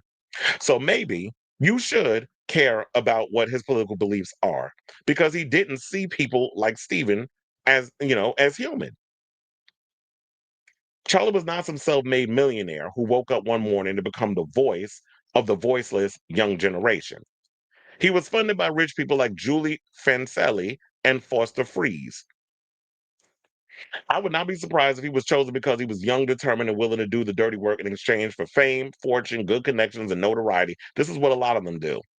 Now, in his death, he's being treated like a martyr instead of a pariah, and all the pro responses have shown is basically the true colors of people and corporations who agree with his bigoted ideologies. I also noticed this too, and I was having a conversation with a friend of mine who can be very heavy on the politics, and sometimes I got to pull him back a little bit. I was like, you be calling people shit libs and all kinds of stuff. I'm like, you need to dial it back a little bit, because I know you can be a little passionate and you're trying to get through people's heads, but sometimes you gotta. I realize when I talk politics, you have to break it down because not everybody gets so heavily into understanding the critical thinking, the politics, sociology aspect, all that stuff. So you got to break things down into like Sesame Street term. There's no shade, but I'm just saying, like, you got to break things down in such terms where it makes it easy for people to understand and digest. Because not everybody, and sometimes I have to always tell myself this, that not everybody's going to think like I do in regards to talking about these things. And also, so look, as I was saying before, I was having a conversation with a friend who was experiencing the same thing that I was going through. And he said he's been seeing more and more suggested content that is anti-left, which oddly enough, according to them, includes liberals. I was like, no, liberals are more, they teeter more to the right. Like when you look at liberals are like Joe Biden Barack Obama, and Kamala Harris, where they will sit and lick the taint of people like Liz and Bill Cheney and Ronald Reagan. They follow more of the ideologies of Ronald Reagan than the Republicans do. And you seen recently they how they a while back they was kikiing with George W. Bush. Wasn't he seen as a warmonger like 20-some odd years ago around the era of 9/11 and all that other stuff with his presidency? How easy we forget. I told you it was one big boys club. So he was saying like something another like my values and political beliefs or theory and knowledge are way too intact for me to get dragged by this towards the right wing. So yeah, if you notice a lot recently, there's been a lot more like when I've been talking about a lot of Charlie Kirk stuff, I've been noticing a lot more right wing propaganda teetering into a lot of the algorithms when I'm on Facebook, when I'm on Twitter, when I'm on a bunch of I don't go on Twitter that much, on Instagram especially. Like I told you, I went on Instagram of all places, that's where I seen Charlie Kirk get assassinated. Up close, the up close video. I thought they didn't allow stuff like that on Meta, but apparently they do. I thought I would have to just dodge like Neo with the bullets, like Neo in the Matrix, trying to avoid seeing it over on Twitter, Elon Musk Twitter. But no, go over there on Fuckerberg's Meta. That's where you see it. Excuse me. So he was and then also he was talking about like how technocrats who recently met up with Donald Trump, you know, for people like Fuckerberg, as I mentioned, Bill Gates and Tim Cook. So yeah, Apple, maybe I should be whispering because I got my phone next to my iPhone. Fuckerberg over there at Meta, Bill Gates and all of them, they're working overtime to fasticize the world. So when you notice like all the stuff on social media about how they're making Charlie Kirk to be about this damn saint when he was the personification of pure evil. Like if Michael Myers had a voice, it'd be him. Just evil. For no reason. But I always wondered, why is he the way he is? Why is Charlie Kirk so evil? Like, what made him into the person? Because I've always been interested in like what makes people the way they are. Like when you're so full of hate, or when you become a serial killer, whatever the case is. I was like, what was the thing that made you out to be what you are? So, people need to be more like they always want to talk about wokeism and all this other stuff. We need to be woke now more than ever. But before I get to there's this clip that I saw on TikTok, courtesy of Don Lemon's Twitter or TikTok, where this pastor said something that was so powerful. I was like, oh, I had to bring this to the show and have y'all watch it. But I want to reiterate something. So shout out to Eli McGowan over on Twitter. Excuse me. Who posted this because a lot of people was coming out with so many conflicting reports and was saying stuff about regarding this whole Tyler Robinson situation. He said, just to recap, Tyler Robinson never once donated to Trump. Someone with the same name who's 55 years old did this from his town. So apparently there's somebody with the same name in the same town they grew up in or lived in donated to Trump. But people getting their stuff confused because I guess Tyler Robinson is such a unique name, right? There's zero evidence Lance Twiggs is trans. He has a deep voice and posts normal boarding and Rocket League content. So there's nothing on Lance's social media that even implicates that he's transgender. But this is the narrative they want to run with because it's the trans people's fault. It's the immigrants' fault. They so busy deporting immigrants, they couldn't even blame it on them this time because majority of them is gone. I know I'm exaggerating, but I'm just saying. Tyler Robinson was never a registered Republican. He was registered to vote, but he never registered as a party member. So this boy has never actually went to the polls. So no one knows what his voting, how he leans politically.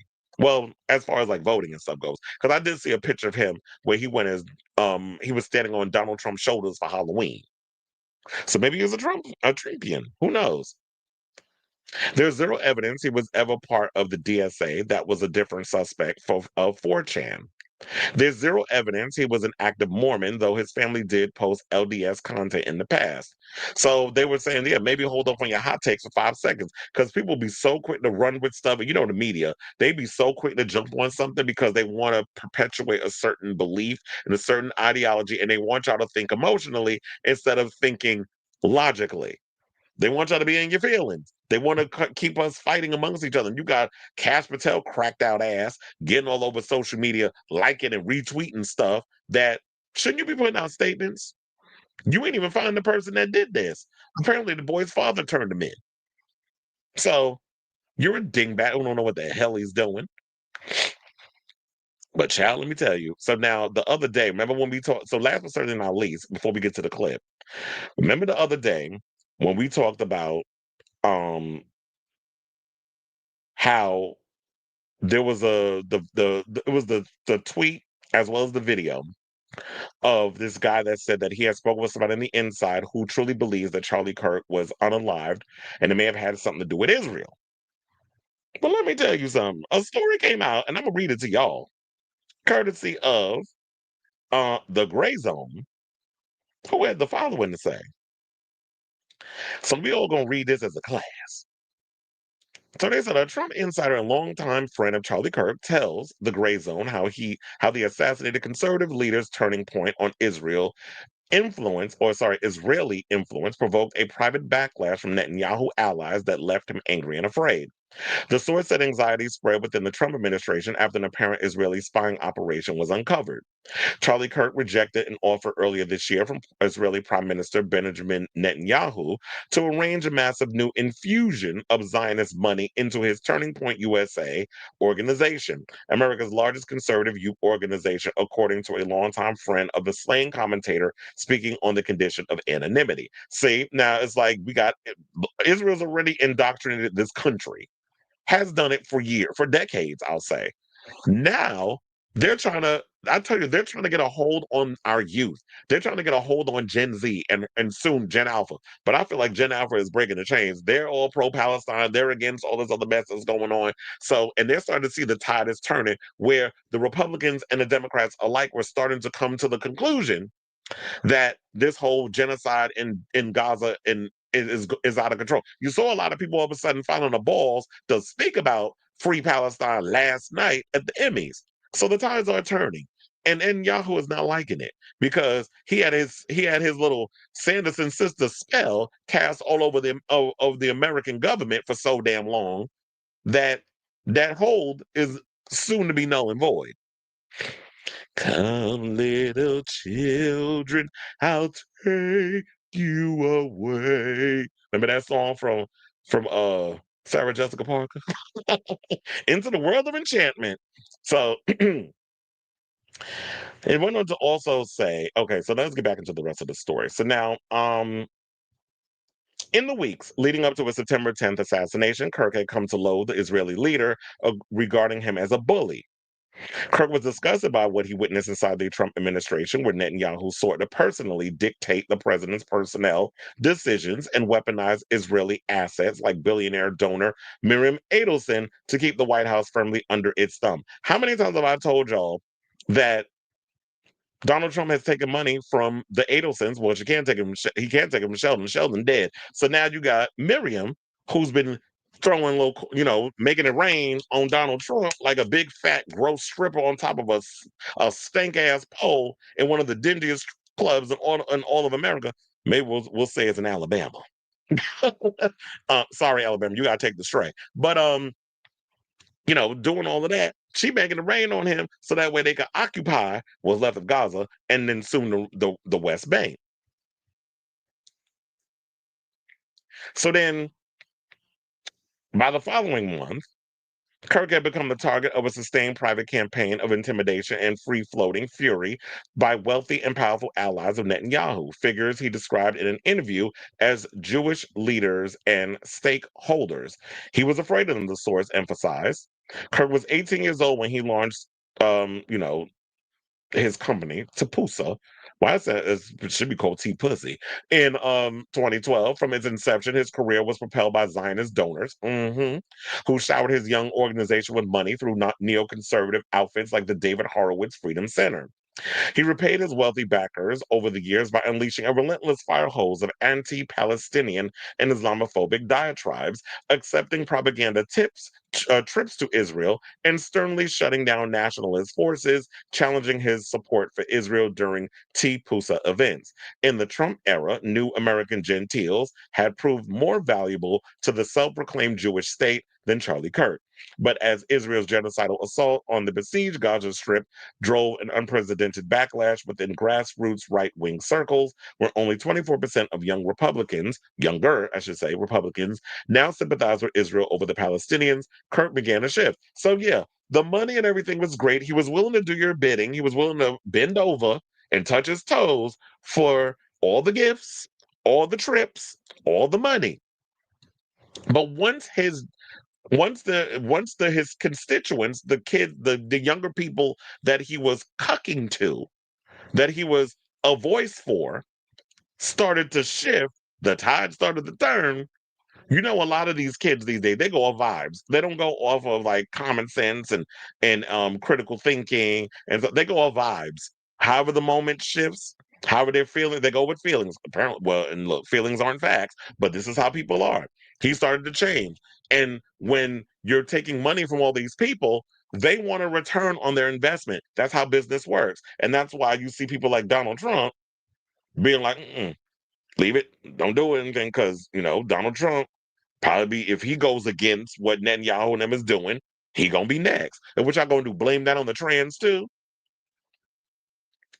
So they said at times he told the Israeli line, spreading disinformation about babies beheaded by Hamas on October 7th and denying the famine imposed on the population of Gaza. Yet he simultaneously ceded to his base, wondering aloud if Jeffrey Epstein was an Israeli intelligence asset, which those were rumors, questioning whether the Israeli government allowed the October 7th attacks to proceed in order to advance long-term political goals. I believe that. And parroting narrative familiar to his most vociferous critic on the right, and where they're trying to prop up Nick Fuentes, who has kind of been going back and forth. And then I'm glad they brought this up in this article, because I was going to bring this up too.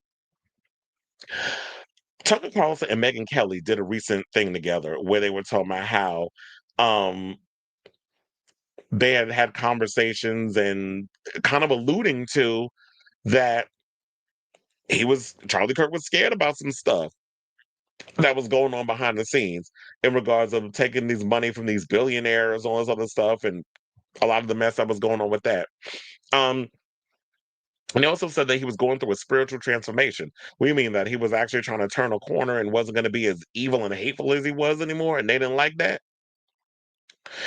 So I don't know. But yeah, I just wanted to add that with this whole thing. Before we get up out of here, move on to the next thing. I want to get to this TikTok that I had came across of Pastor Howard John Wesley talking about Charlie Kirk. So when you hear people out here like Stephen A. Smith and that forehead trying to tell people how to feel about somebody who didn't see it for them, maybe you need to watch this video I'm about to show y'all, and then maybe you'll change your mind. But when you cut to a certain thing and you want to keep your job, I don't think someone like Stephen A. Smith will ever change. I mean, didn't he throw Shannon Sharp under the bus to save his own ass? I don't trust people like him. Like I told you, Samuel L. Jackson from Django Unchained. But anyway, let's play the clip. Charlie Kirk did not deserve to be assassinated. But I'm overwhelmed seeing the flags of the United States of America at half-staff calling this nation to honor and venerate a man who was an unapologetic racist and spent all of his life sowing seeds of division and hate into this land.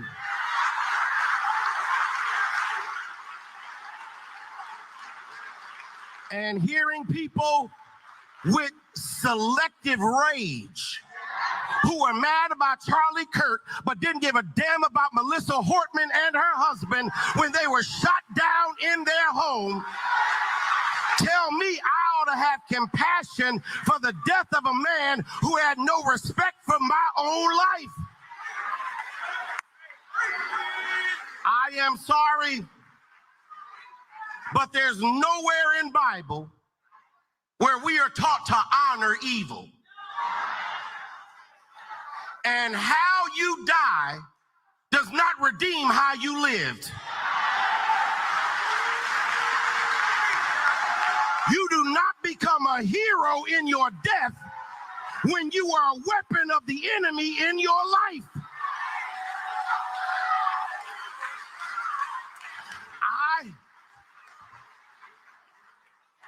I can abhor the violence that took your life, but I don't have to celebrate how you chose to live. I am overwhelmed. Charlie Kirk did not. And look, he said what he said, and I agree 110% on what he had to say on that. It's because, yeah, at the end of the day, how you die does not redeem how you live. And a lot of y'all need to understand that. It's like, no, you don't get absolved from how you treated people when you was working on this earth. If you actually want to be remembered for doing good things, you need to do good things while you're still here. It's the same thing like when Trump told us about, oh yeah, I want to get into heaven. Also, I said, well, sir, the way you've been acting, the way you've been treating people your entire life, you really thinking that the pearly gates gonna open for your big ass? I don't think so. They Charlie Kirk is saving your seat where? Down there. So I say all this to say, what do you guys think of this story in regards of what Stephen A. Smith had to say about people celebrating Charlie Kirk's assassination? I feel like I said all I need to say in this long ass clip. It was probably going to be 20, 25 minutes. But anyway, so I definitely want to hear from y'all. Let me know what your thoughts are, respectfully, of this story in the comments down below. Because we a respectable channel and we don't be up in here throwing hate and vitriol because a bitch will get blocked. But anyway, let's see what the peoples are saying because I see a lot of y'all got a lot to say. That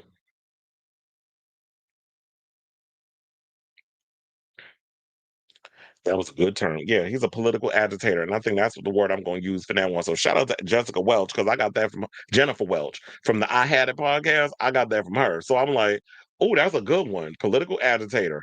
He wasn't an activist. Activists are people like Martin Luther King was an activist. Malcolm X was an activist. People in the Black Panther Party, Afena Shakur was an activist. People who speak out for the voiceless, like India Moore, that's an activist. Amanda Seals is an activist, who we're about to talk about in a second. Regardless of how you feel about her. I mean, she can be polarizing at times, but she's an activist. People like Charlie Kirk, you made millions irritating the shit out of people. And what's sad is if they were in his position, he wouldn't show remorse. Absolutely.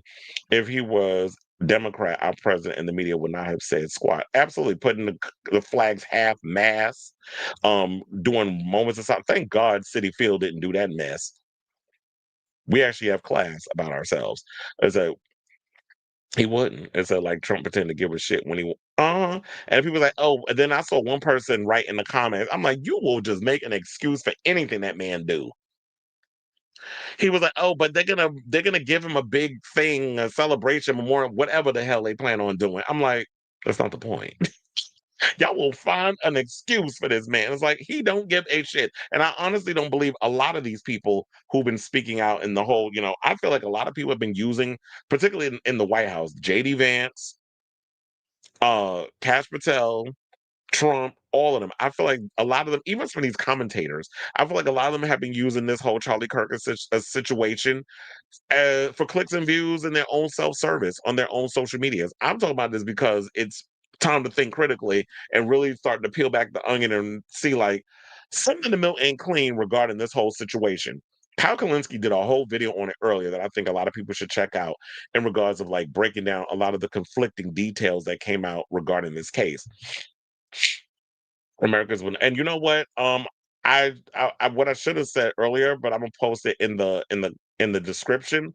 That Gray Zone article about the Charlie Kirk and how some people feel that Benjamin, like this might be a hit from Israel, and foreign intelligence might be involved in this whole situation, and how deeply connected Israel is to the United States. It ain't gonna be as easy as we think to try to detach ourselves from Israel and their their financial hold, especially on a lot of our political leaders. And thank God we have platforms we could put this out there and talk about these things. Archie Bunker jeans. I had to shut down some people arguing with me about how it's his opinion and what pissed me off. We can disagree what toppings to go on pizza, but what we not going to do is debate whether I deserve rights. Absolutely. Because I'm like, well, motherfucker, your ass don't deserve rights either. Because that's the way he saw it. He didn't think that you as a person of color deserve to exist. He didn't think black people should have rights. He don't think women should have rights to vote. Like, what are you talking about, Willis? Black people need to break this cycle of having to be the bigger person. Well, me, I'm petty as hell. I used to be the type of person about I need to be the bigger person. But as I get older, I'm just sort of like I'm ready to cuss everybody out in New York minute. Like somebody tried to come for me over a debate about Lady Gaga and how uh original her ass is. I went and I said, first of all, he called me a normie. I said, your mama's a normie. You don't gotta get personal, sis. Well, bitch, don't call me no fucking names. And I won't have to call you your mama no names. Yeah, I'm petty just like that. I'll talk about your mama. I'm gonna talk about your non-existent unborn fetus. I'm gonna talk about everybody. Everybody gets foot dragged when you come up in the situation. I have many thoughts on Charlie, but what I will say is I'm glad the Republican Party can no longer use his death as ammunition and stuff. Well, they was trying to do that. They spent like literally the past 72, maybe more than that, trying to start this whole political war with all these different. They want to go after the trans. It's the Democrats' fault. It's a lib that did it. It's like whatever. I love how they continue to villainize groups with the least amount of power. And a lot of them they do it because these white people that are in power that accumulate majority of the wealth in this country. They want to keep y'all distracted so they can keep they want to keep you distracted so they can do. Let me tell you something. I've got the strongest finger in the past week. This finger been lifting a lot of weights doing this blah blah blah blah blah blah blah blah blah blah blah blah blah. That is what I've been spending all this week doing. People, I'm like, oh, so you don't. So and it's funny how it's taken this whole Charlie Kirk debate for me to see people's true colors. And it's like, you know what? My whole channel is a whole lot lighter since I started giving some people the chop, but not before I ain't cuss their ass out and then hit the block button. If you don't see it for me as human, there is no debate. There is no understanding. What I need from you is understanding. No, no, bitch, not in this house. We ain't communicating none of that. You gonna take that over there to Latasha's skirt. Not I. You said, oh, that's easy. Charlie and many conservatives are afraid that society and the established notions that we were taught or comfortable is changing. And to them, any change, oh no, they don't like any kind of change. And also, it could be, isn't he like an evangelical Christian? Oh, they crazy. And how they try to indoctrinate a lot of those, trying to mix, as they say, church and state. You're trying to indoctrinate a lot of our political ideologies with religion. If you want to be a religious nutbag, you go do that over there. I don't want to believe what you believe. And that's the one thing I like about being an individual. I like being myself. I don't want to be like you. And I wish they would push and celebrate individuality more than everybody trying to step in line. I ain't no damn Borg. I mean, if I was gonna be the Borg, I'd be the Borg queen. So that way I can control you hoes. But other than I'm joking, but not really. And he said, I don't think Charlie was traumatized as a child and became evil. I believe he was simply a radical conservative man. They're everywhere in rural, small yeah. It's also the property of their upbringing. I tell you, like one of the things I will say that I was very fortunate about is growing up in New York, where I went to a school for gifted and talented kids, and a lot of it was like we were pushed to be highly educated. My principal was a black woman. My assistant principal was a black woman. So seeing a lot of that, Rose B. English, the school was literally named after my principal. PS 327 in Brownsville, Brooklyn. I knew the principal personally. And that's how far back it goes. Like she was real close to my mother. Whenever I was doing stuff in school and acting up, they was on it. They even stood by and let my mother beat my behind in class in front of my classmates because I was cutting up. Yeah, I'm telling y'all all my business. But yeah, so um luckily I grew up at a time where it was like education was important. We even had to say a mantra every morning before class. Knowledge is power. Knowledge is great. That's what I appreciate. I do my best and toe the line and make that knowledge and power mine. It's funny how today I still remember that thing we had to say growing up in school because that was what was indoctrinated in our heads. Like we were education was something that was important, even in public school. So I feel for the younger generation now that don't get the type of education I was lucky enough to get in a public school in the hood in the 80s, in the 90s. So, you know what? In a way, I feel like, you know what, this man upstairs put me on this earth when he needed to put me out here.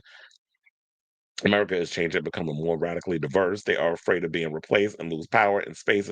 Yeah, and it's gonna happen. It's inevitable. And I mean, and you know, we do backslide every now and again, but we just gotta really keep pushing.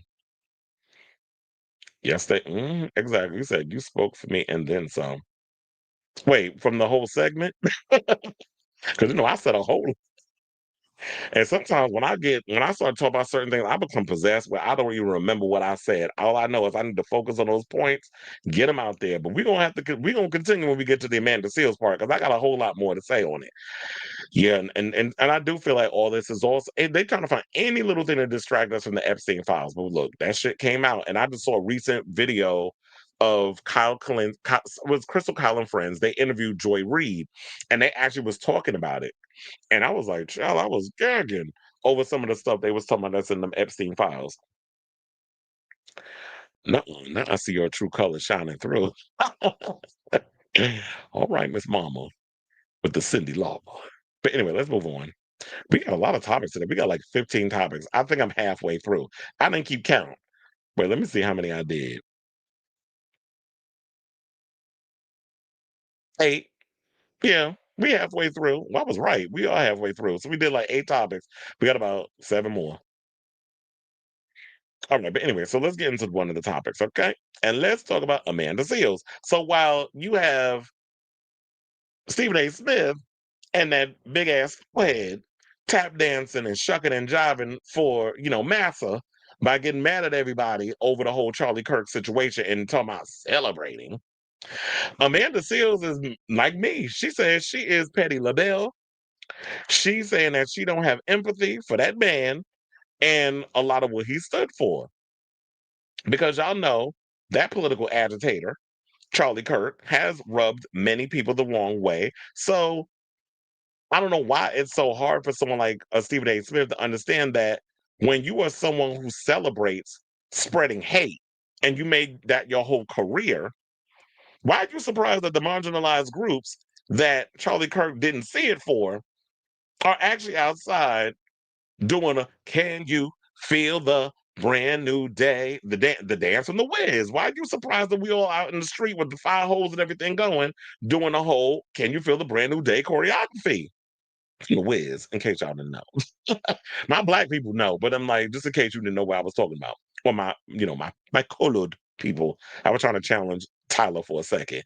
But anyway, enough with the jokes. Let me get to the clip, courtesy of the Neighborhood Talk, where Amanda Seals weighed in on this whole Charlie Kirk situation, and then we'll come back and talk. Please hold. Oh, wait. Hold on. First of all, Charlie Kirk don't believe in empathy. Restart that. Have empathy for someone like Charlie Kirk. First of all, Charlie Kirk don't believe in empathy. He said it's a bad thing. He said it's some new age made up shit. He also said people got to be sacrificed in order to protect guns. If he was saying that while fighting for reparations, I may have a little bit of empathy. But this white on white violence, he died? Damn, B. Life comes at you fast. I can't have empathy because I have no connectivity. I have more connectivity to someone who is a complete stranger that dies of a drug overdose than I do to someone like Charlie Kirk, because life is hard. And I understand that, because it takes very little for someone to end up committing themselves to an existence of numbness. I understand that.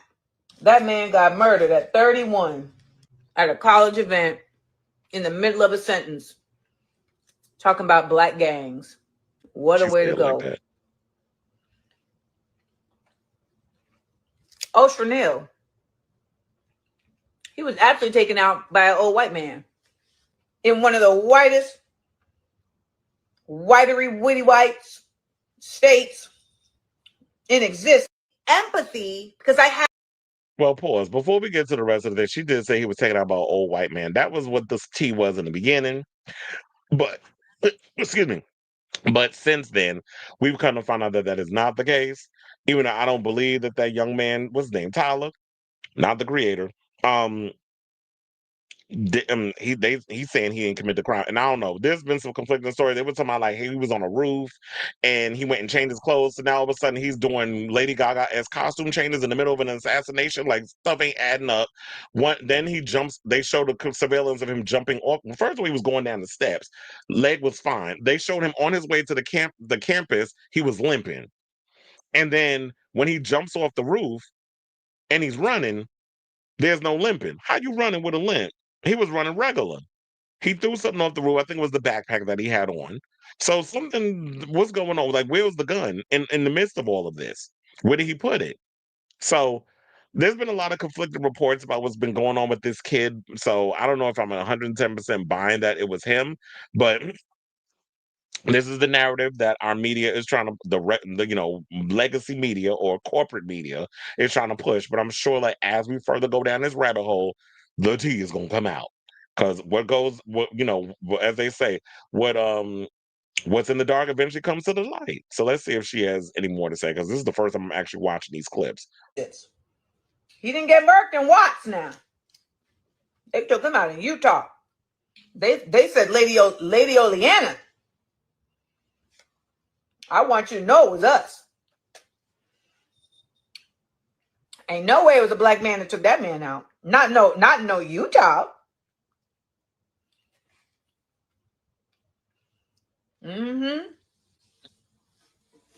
Right as that bullet hit him, that man was in the middle of talking shit about gangs. White on white crime. These thugs, y'all. These thugs. Yes. Yep. So when you run around here being white and thinking that you can't be, you Teflon and things can't touch you, when you put these type of negative things out there in the universe, don't be surprised about, what transpires in the whole situation. So I'm 110%. Oh, wait, hold on. Because I was like, wait, what happened? I 110% agree with everything that Amanda pretty much said up in there. I don't think I I was going to say, I don't feel like I got much to add to it, but I do, because of course. This man, this what happens when you talking out of the side of your neck. Now you end up getting shot in it. So you shouldn't be surprised by, the type of energy and things that you put out in the universe. So one person said, he says empathy is a made up word. He also said awful things about Breonna Taylor and more. And don't even forget George Floyd. He said that putting your knee on a neck is a standard police procedure. I'm like, what precinct? Because I didn't know that was a thing that you can get away with. And if it was, then why was the man put in prison for the crime? Where we got George Floyd yelling out for his mama, and it don't matter what his background was, or if he was committing a crime. If you commit a crime, you arrest them the right way. You read them they right, the Miranda rights. You put the handcuffs on them, and you cart them off to jail. You don't put your knee on nobody's neck. You don't beat them to death. You don't do you don't shoot them. You don't do any of that stuff. You do your job. You ain't paid enough to be out here taking nobody's knee and relieving a neck of oxygen or depriving them of oxygen. Somebody went on and said, okay, you could shut the fuck up with this old backhanded compliment. But they went and said, Amanda went from uninvited to the cookout, the front row seat. She has literally did her due diligence in defending Black America.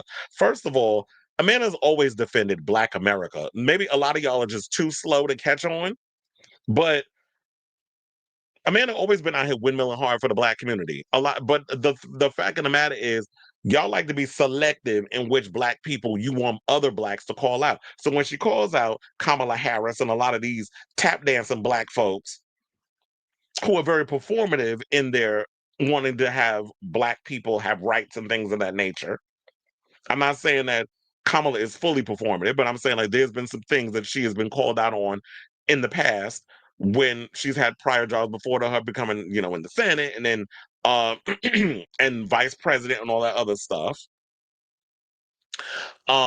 Or you know, before her working in government when she was in law enforcement, that sort of thing. So people were always dragging her about, you know, her past in that. So when you have certain people, y'all be getting mad when Amanda is one of the few that will call all people to the carpet on some of the things they do. Y'all want only a select few people to go at it. Don't just only be talking about, oh, you invited to the cookout because you want to call out a white supremacist. We should be invited to the cookout when we call out these Black coons and buffoons and these tap dancers who sit out here and act performative like they give a damn about the community, but they cut the certain organizations because they taking backroom deals too. And I'm talking about Al Sharpton, where he trying to play up that little thing with Zoran recently. But we knew in the beginning, before you even came on board, all of a sudden was all for Zoran. You was over there cooking for Cuomo. I ain't forget about that, sir.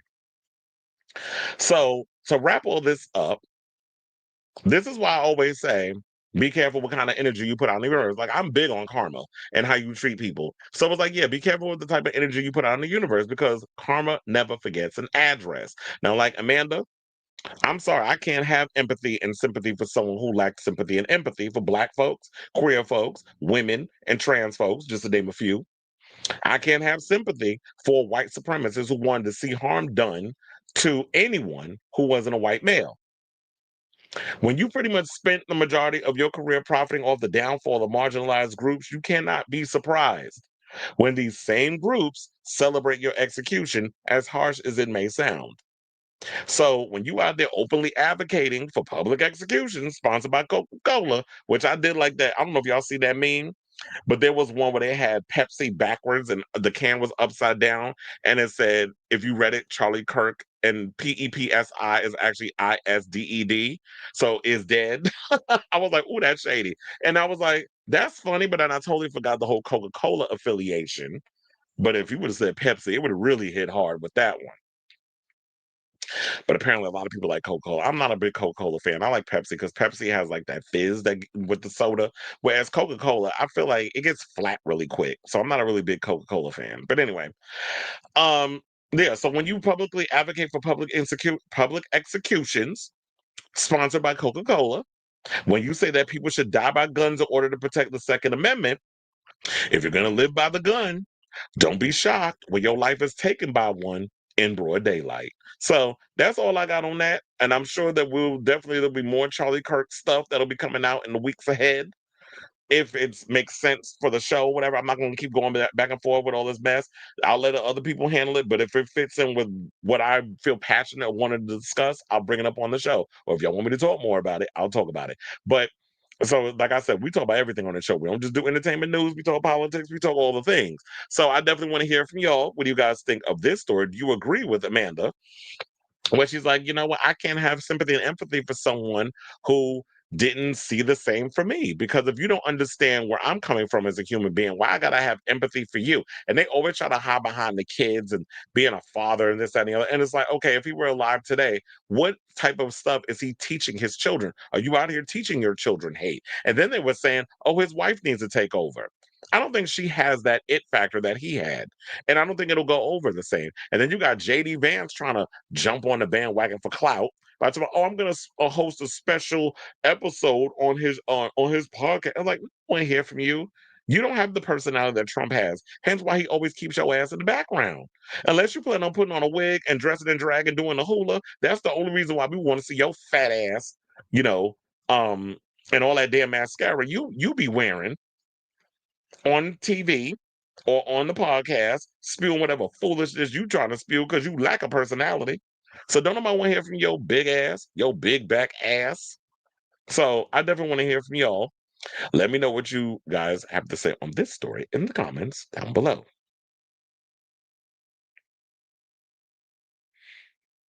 I still have people, OMFG, why the hell did you and I sing? Can you feel it? Oh, bitch, not you. We was actually singing the song at the same time. Mm. Well, look, that's funny. So I can't breathe. Wait, is that for what's his name, or because of the jokes? Oh, you said millions of people are fathers. That's not anything groundbreaking. Okay, lots of celebrities, and oh yeah, Kristen Chenoweth. I'm like, are we canceling her, or is she getting away with it? Like Nicole shits on a nigga that goes around talking about um the things that she said that was controversial with the whole church and the Trump stuff. People was thinking she was a Trump supporter and all that mess. And then we had, oh, don't even get me started on that old Mongolian looking motherfucker. What's that bitch name? Uh, the makeup artist. Oh, I don't see it for that mess either. I was like, I'm not even going to talk about her. Jeffree Star, that mess over here talking about they thems, and I'm like, girl, please, you don't know what the fuck you are, and you going to sit up in here trying to talk about they thems. You don't even know what you want to be. Mind you, you got pink hair and freaking nails that you probably can't even wipe your ass properly by having them attached to your fingers, and you trying to read the they them people. Like, girl, go play in traffic. Ongoing traffic. I was like, I'm not even gonna dignify that with a whole segment. I was just gonna read her in passing. So let's move on and get into some homosexual news. And let's talk about Lil Nas X. I want to give y'all an update on what's been going on with Lil Nasy Montero, because since he was locked up for having a mental breakdown, a lot of people were trying to say it was drugs and this, that, and the other. And I guess he was feeling because he's young, he's gay, he was in West Hollywood. Well, not West Hollywood, he was in California. Oh, speaking of which, damn, I forgot to mention, WeHo decided to put the flags half mast for Charlie Kirk. Can y'all believe that foolishness? And this is why people be side-eyeing the gays too. It's like that man didn't even see it for y'all, and y'all out here cucking for him. And I said, yeah, half the time, majority are on that damn meth. How y'all got time to lower flags half mast? But anyway, that's what that reminded me of when I was talking about the whole flag thing. I mean, WeHo. I don't know why that just came in my brain. But anyway, so Lil Nas X was in LA. People was thinking that he was going through a drug binge or whatever the case is, but no, he wasn't on the drugs. Apparently, he was having a Mariah Carey-esque breakdown. Remember when she was on TRL with the ice cream truck and the go-go shorts and was losing it live on TV, live and in Memorex.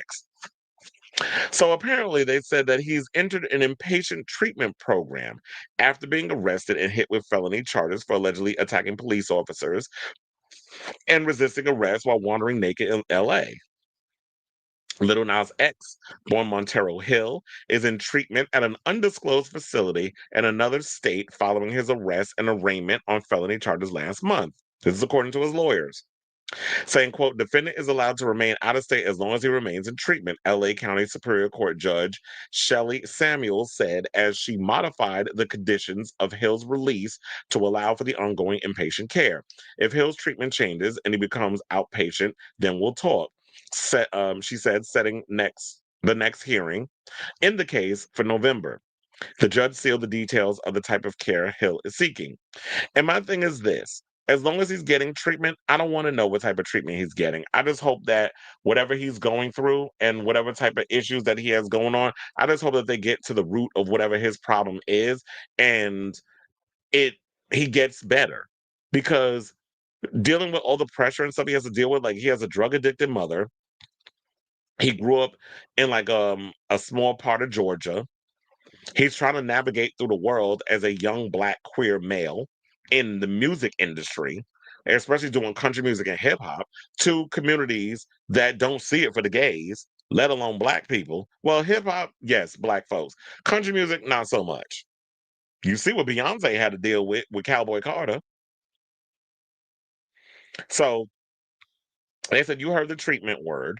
We're doing what is best for Montero from a personal standpoint and a professional standpoint, but most importantly for his well-being. Now, Hill's lawyer, Drew Finling, said after the hearing, he is surrounded by an amazing family, an amazing team of people that care about him and love him, and we're just addressing those issues. It's really as simple as that. He's had a great life, and he'll continue to have a great life. This is a bump that he's going to get over.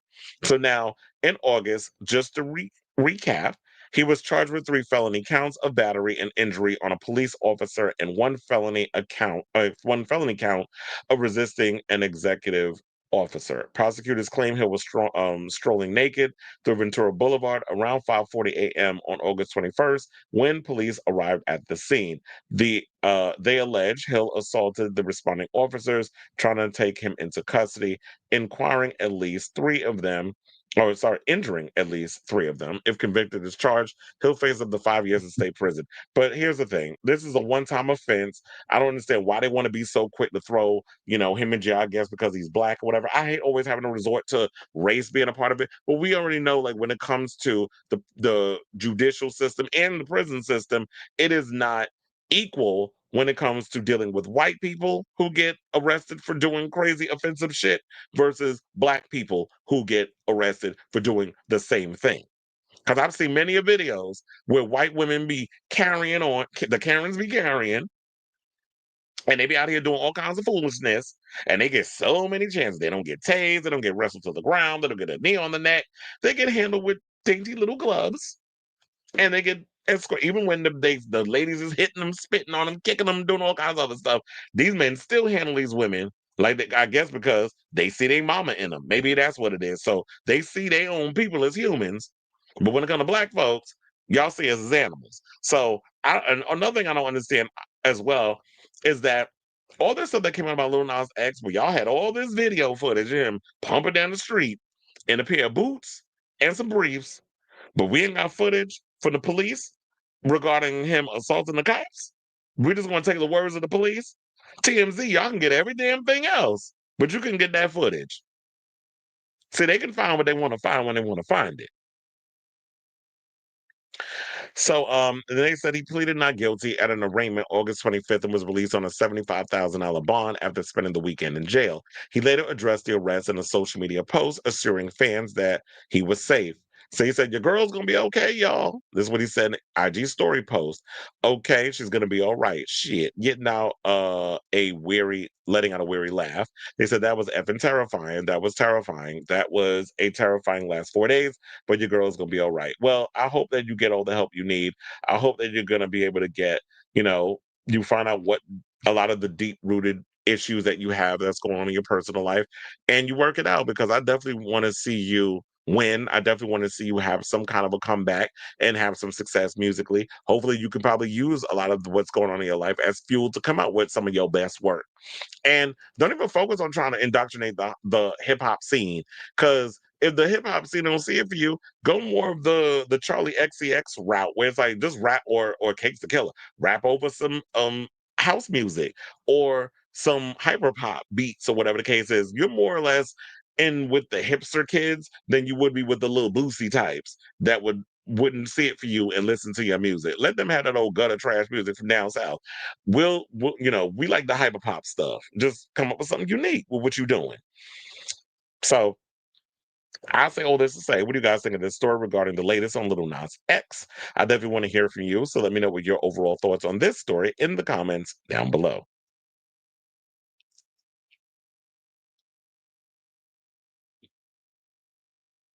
Mandy Moore. Talk to me, say who you are, baby. Remember that song? I'm missing you like candy. Yeah. I used to love that damn song when I was younger. Not Ashley Tisdale. Oh yeah, but um, I don't know. Ashley Tisdale says, "Oh, I knew Mandy Moore did. Maybe some of that smoke from when she lost her house down in California. Maybe that smoke done got to her brain. Same thing with Selma Blair. I'm thinking that MS done fucked her brain up, because for her sitting there talking about there was moments of what Charlie Kirk said was Oh, I'm like, girl, if you don't go have a seat, you and Kristen Chenoweth. I'm like, so is she canceled? Are the gays still going to see it for her? Unless there's some of you white gays that saw it for what Charlie Kirk was saying, which goes to prove that y'all will be white before you were homosexual. Turning on. Okay. All right, y'all. So let's move on. Let's get into this Lizzo tea, who basically said that the music video industry is DED. Yeah, I'm spelling it like how Pepsi was backwards. DED, dead. So now that her career in the music industry is on life support due to those rumors of harassment from her former dancers, Lizzo took to TikTok to spill the tea on the state of the current music industry. So her latest video, the Grammy winner declared that the golden age of music videos and how we used to consume visual art is officially over. Looking back on the creative big budget era of the 90s and 2000s compared to today's social media climate, the Houston native unpacked her stance that the days of iconic rollouts like Michael Jackson's Thriller and Lady Marmalade are long gone. And you know she wouldn't include Madonna because she don't see it for her. Just like we don't see it for you either, bitch. But or sis, sorry. So here's what she said. And I got the video over there on the TikTok. I don't know if I'm gonna play the whole thing unless it gets kind of lengthy and boring. But we'll get into it and then we'll come back and we'll talk. Please. Oh wait, hold on. Hi, I'm Lizzo. I'm a multi-platinum recording artist, multiple awards, including all the ones that you think. Has been in this industry a very long time, signed to a major label. If you are interested in this industry or even about commentary about this industry, you should watch this video. The golden age of the music video is over, and it's been over actually for a very long time. There will never be another Thriller, Lady Marmalade, Ladies Night, because critical mass in mainstream culture just doesn't exist anymore. Time used to literally stand still when the biggest artist in the world would premiere a music video. And now time doesn't even stand still for some of the most unthinkable tragedies that happen in this country. One of the most common phrases that people use when things happen in pop culture or the news is, and the world kept spinning. And that's because, baby, in 2025, it don't matter what you put out or what you've done, the world will keep on spinning. Once upon a time, music videos used to be an extension of an artist's vision. Once upon a time, music videos gave audiences a face and an aesthetic to an artist or a song that they heard on the radio. It wasn't for any type of money or metric. It was just art's natural expansion. But once music videos started actually moving the needle and selling records, boosting cultural currency and relevance, labels started putting millions of dollars into music video budgets. It was pretty common to have a music video that you spent $1 million on at a certain point in the late 90s, early 2000s. And everybody was one-upping each other for who could come up with the biggest, most cinematic music video experience in the game. Then along came YouTube, and you could start uploading your music videos onto this platform. And we had a boom with Vivo where people were getting 1 billion views on their music videos. Music videos became obligatory. It became an industry standard, and artists, even if they didn't want to shoot a music video, had to. In my opinion, that led to the decline in quality of the music video. And it worked for a while until it didn't. For instance, I just dropped a music video for my song STFU featuring Lil Jon, and it's actually really fucking good, but I didn't even put it on YouTube. Shit, I didn't even put it on TikTok. Right now, my music video in full is only on my Instagram page. And that's because music videos do not move the needle anymore. And I'm telling you this from someone in this industry who has been directly told that. The budgets will never be what the budgets were in the late 90s and early 2000s, just because the investment doesn't bring any type of profit. You're better off making small, digestible, potentially viral clips for your social media platforms, especially if you're a new artist. I've seen a lot of people complaining about how music videos are just not what they were, but it's not the artist's fault. There are plenty of music videos that have come out that are visually captivating. Face Shopping by Sofia is one of my favorite music videos that have come out in the last 10 years. I know you guys like to think that I blame everything on the algorithm. You cannot deny that the market is so saturated, you can't even find the shit that you're looking for sometimes. I think we all need to make peace with the fact that music videos will never be what they were. But the exciting part is now we get to create what the next thing is. Well, I will say that she is correct in all that. And you do get points for adding Sophie's Face Shopping up in your situation tomorrow with that's your favorite video. Let me find out Lizzo knows about Sophie. May she rest in peace, because we lost her. She fell off the roof when she went to go look at the moon. I think it was in Germany or something or another a couple of years ago. But Sophie's info, and funny enough, when she was talking about Sophie, I was actually when she was talking about like using music videos as a way to go viral. Why did Charlie XCX pop in my head? Because when I was thinking about the I'm so Julia. That song, that was a song that was very viral. There also the when she was on the the airplane and all other stuff, that was a viral video. So she was always doing things where she was using the visuals and stuff from the songs to create viral moments. So it was genius on her part with that. And yeah, that did create a boom. Now, when she was talking about her recent video, I was like, yeah, I didn't even know Lizzo put out a new music video. I know she put out like a lyric video or something or another that I saw the other day, but on YouTube. But she said now she only put the video on her regular website. And yeah, it has changed a lot, which is why you don't see a lot of artists really taking the time to put out visuals and stuff anymore. They'll put out like a visualizer where you'll see like some little repeating type of visual thing and it's to the song, but they don't really go in and waste the time on creating music videos. But you have to find, I guess, interesting ways to get eyes on your video. Because yeah, when I was growing up, she is right. Time did stand still. It was literally an event where you had to rush over to MTV at a specific time or whatever, because that was the thing. That was the only way we were watching music videos. To watch the new Michael Jackson video, to watch the new Madonna video, to watch the new Janet video, to watch, all these other videos. And I love the fact that we had a show called 120 Minutes. They used to come on where MTV would actually give 2 hours of alternative videos. So that's why I would see like Blur and I would see Garbage and The Prodigy and Bjork and so many others. And that's how I was introduced to all these off-kilter artists. And speaking of which, I know talked to Onyx the other day. You were asking me if I checked out the new Deftones album. I listened to it yesterday. Let me tell you something. Chino Moreno was definitely having me in my feelings yesterday. Listening to that album on the way home, I'm like, why am I getting so emotional listening to this? But yeah, it's a good record. The new Deftones record, if you haven't heard it. But yeah, that like MTV was the place where I got to actually be introduced to so many different types of music, even the different type of shows that they used to do. Like I was saying, 120 minutes and so many other programs. So yeah, we don't have those anymore. Even when you want to be I want to go back to that place where I enjoyed music and enjoyed music videos, trying to find an avenue where I can discover new stuff. It's been getting harder and harder because we get so much other stuff thrown at us. Our attention spans, even when I'm trying to hold on to what little attention span I got left, I be feeling like my attention span has been pretty much shot at this point. So when I want to hear new music and discover new artists and stuff like I did when I was younger, and I would listen to a lot of the alternative artists and even the mainstream pop artists from the era of MTV, it was easier to digest at that time because we weren't so social media wasn't what it was back then. In fact, it was non-existent. And then when it was happening and it was starting to become more of a thing, it wasn't as bad as it is now.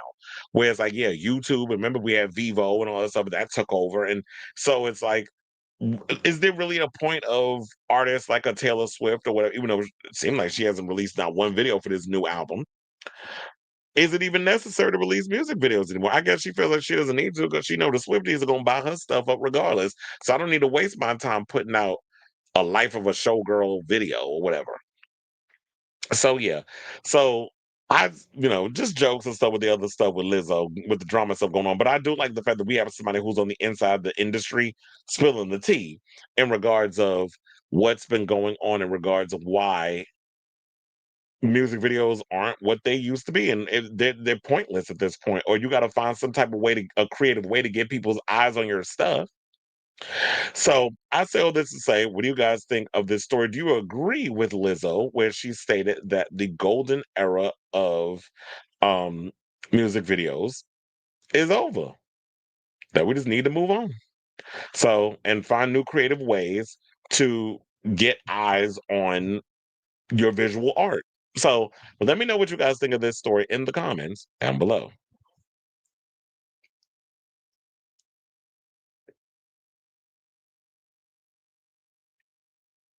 Child, a mess. Folks make films with iPhones. Yes, they do. Look, they made the last oh my god, what's the name of that damn movie? 28 years later was shot with an iPhone. It said Kylie did videos for every song on the first Tension album. And look, she made I'm sure she recouped all that damn money.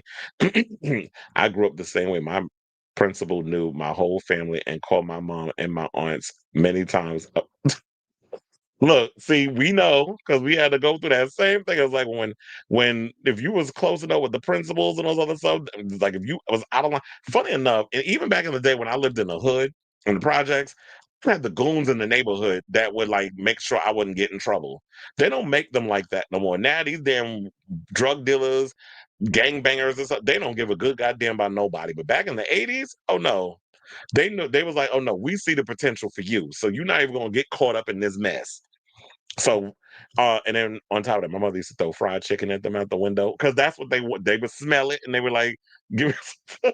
It was so ratchet back in the days when I was growing up. My mother would give them like throw the fried chicken down to them, and I know it sounds so ghetto, right? But then yeah, if I got in trouble, that's my parents. That's what happened. It was like they knew about it, so I was kept out of trouble. So luckily, I'm just glad that you know what? Now that I look back on it, I appreciate the way that my upbringing was. I remember Friday night videos when I was a kid. I don't know why I don't remember Friday night videos. They said that new Deftones album is so good. My three favorite albums of the year so far released last month. Well, damn, what's the other two? As for Lizzo, there was a viral tweet about how she became a music commentator because her music is flopping, and this is her didn't I kind of allude to that in the beginning? That it was like, one thing is because, yeah, you basically saying all this stuff and trying to spill the ins and outs of the business because nobody's buying your music. But here's the thing, Lizzo kind of always gave me marching band teas when it came to her type of music. Like, she never really gave me like a pop star that would sustain longevity. She has a couple of good bops, but over the years, I'm like, okay, it's cute. You're not my top five of favorite artists I must listen to on repeat. But if you drop a bop, I'm gonna listen to it. Whom this Owen said Charlie Kirk was her best friend. Here she goes. I told her she's Samuel Jackson and Django Unchained. Taylor infamously does not release singles anymore before an album. She has done that since 2019 for the Lover album. She releases a single music video the day her album releases. But we'll see if she releases if she decides to do one. She's not wrong in a lot of what she said, but I think many people have long known that big budget music videos are no longer a thing, especially story driven ones like Michael Jackson's. Absolutely. People haven't been releasing like these big expensive music videos for years. So you kind of like it's pretty much a no shit Sherlock type of video you just put out. It's like we're aware. And if you look at a lot of artists wasn't really a lot of artists weren't really releasing a lot of these long form crazy videos. Oh, the other two being Ethel Kane and Sabrina. Yeah, you know, I'm not 110% all that sold on the new Sabrina album. I don't think that'll be on my list of best albums of the year. But you said Lizzo gets inspired by my post, then don't give me credit. Okay. Well, you know, that always happens. The bigger person don't see it for the little person, and then you don't get the credit. All right, y'all. So now we are finally down to our final four. So before we get to our final four topics, if you could please do me a solid if you have not already, hit that like button. If you're new to the channel, hit that subscribe button and also be sure to smash the notification bell so that way you know when we go live with a brand new episode of Chris Avalon Unfiltered. I'll be putting in timestamps at the end of the show for those who are going to come in and don't watch the live stream. So that way, when you come in later on during the playback, go into the description, hit the time on the topic, tickles your fancy, watch the video, leave a comment, all that good stuff. Please and thank you. Without further ado, let's get into this Bad Bunny news. So his upcoming, well, his residency that you know he has in Puerto Rico, the No Me Quiero Ir de Aquí residency, um, at the Coliseo de Puerto Rico or Puerto Rico. Basically, they said that he gave a goodbye speech to the No Me Quiero Ir de Aquí residency in San Juan on Sunday night. However, on Monday morning, the star surprised everyone by revealing that he'll be playing one more show at the residency on September 20th. I don't particularly care for that date because it's my brother's birthday and I can't stand that queen. But yeah, September 20th is the day that they're gonna be doing. I know I had to throw that dagger, even at a family member. So yeah, so on September 20th, he is gonna be doing the final night of his residency. But not only that, you might be able to see the concert even if you can't make it to the actual concert. So he says, "Una más." This is what he simply captioned the post, which basically means one more. Which teases that tickets will go on sale at 10 a.m. local time. So they probably went on sale already, right? Because they said on Monday morning he'd surprise everybody. Amazon Music will live stream the No Me Quiero Ir de Aquí Una Más at 8:30 p.m. that night on the Amazon Music app, the Amazon Music channel, on Twitch, and Prime Video. So if you cannot make it to Puerto Rico to see the tour or the residency, we can live stream it over on Prime Video, which I've been wanting to see this show. So I'm definitely gonna watch it when it premieres. So Bad Bunny Playboy was thought to be the last of 30 shows at San Juan's Jose Miguel Arrelat Coliseum on Sunday night, sharing an emotional speech to fans, saying that this has been an unforgettable experience. Thank you for everything. This is what he said on stage, pausing to wipe away tears at several moments. When I was little, I dreamed of doing this. I knew that anything I worked for with passion, I could make happen, but all of this surpassed my own dreams. Thanks for so much love. Thanks for so much love. Thanks for putting me here. I will thank you for my entire life. So say what you want to say about Bad Bunny, but he is someone who very much windmills hard for his community. He is definitely passionate about what he does and who he does it for. And I got to give it up to him that he was able to pull something like this off. Now, he also went on to say, as the song says, we need to love each other as much as we can, value every minute, every second that God gifts us. It doesn't matter what issues you have. The best answer will always be love. Love will always win. And one of the things I like about not only Bad Bunny, but music in general, is that regardless of all the evil and hatred that's going on in the world, that a lot of our politicians and a lot of these corporate people try to push, music is the one thing that I always say that brings the people together. And we always come, like, regardless of, even if you don't understand, like, if there's a language barrier, you don't understand what they're saying, the preaching of love being universal, music is a universal language. And I love the fact that a lot of these artists continue to push and spread that.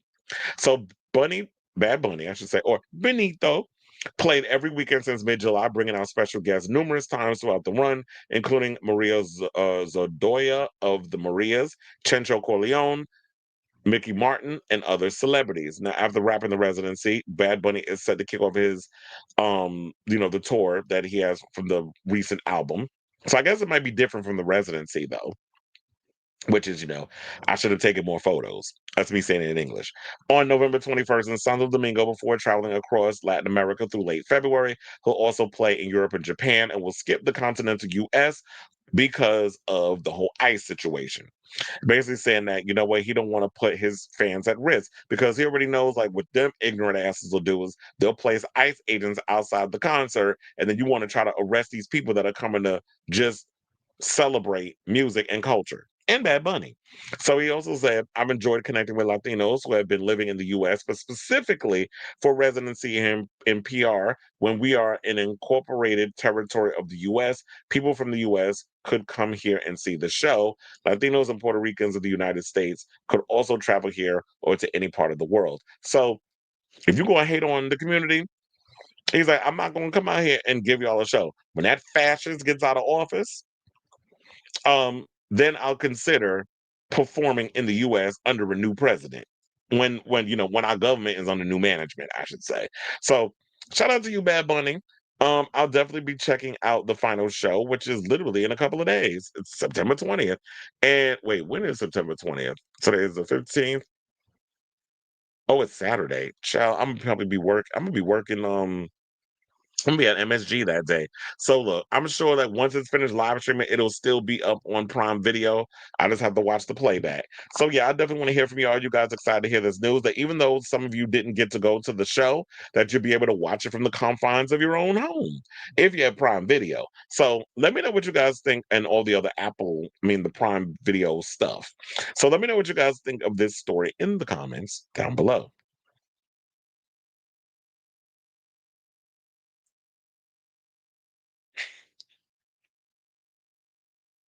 Oh, because of the whole birthday thing. This segment has been sponsored by PP. Okay. Somebody needs to sponsor it. Well, let's talk about Miss Lovato, and by Lovato, I mean Demi Lovato. So Demi, as we like to call her on this show, because remember, she like to go by them they them pronouns every now and again. She's jumping into the deep end of her new music era.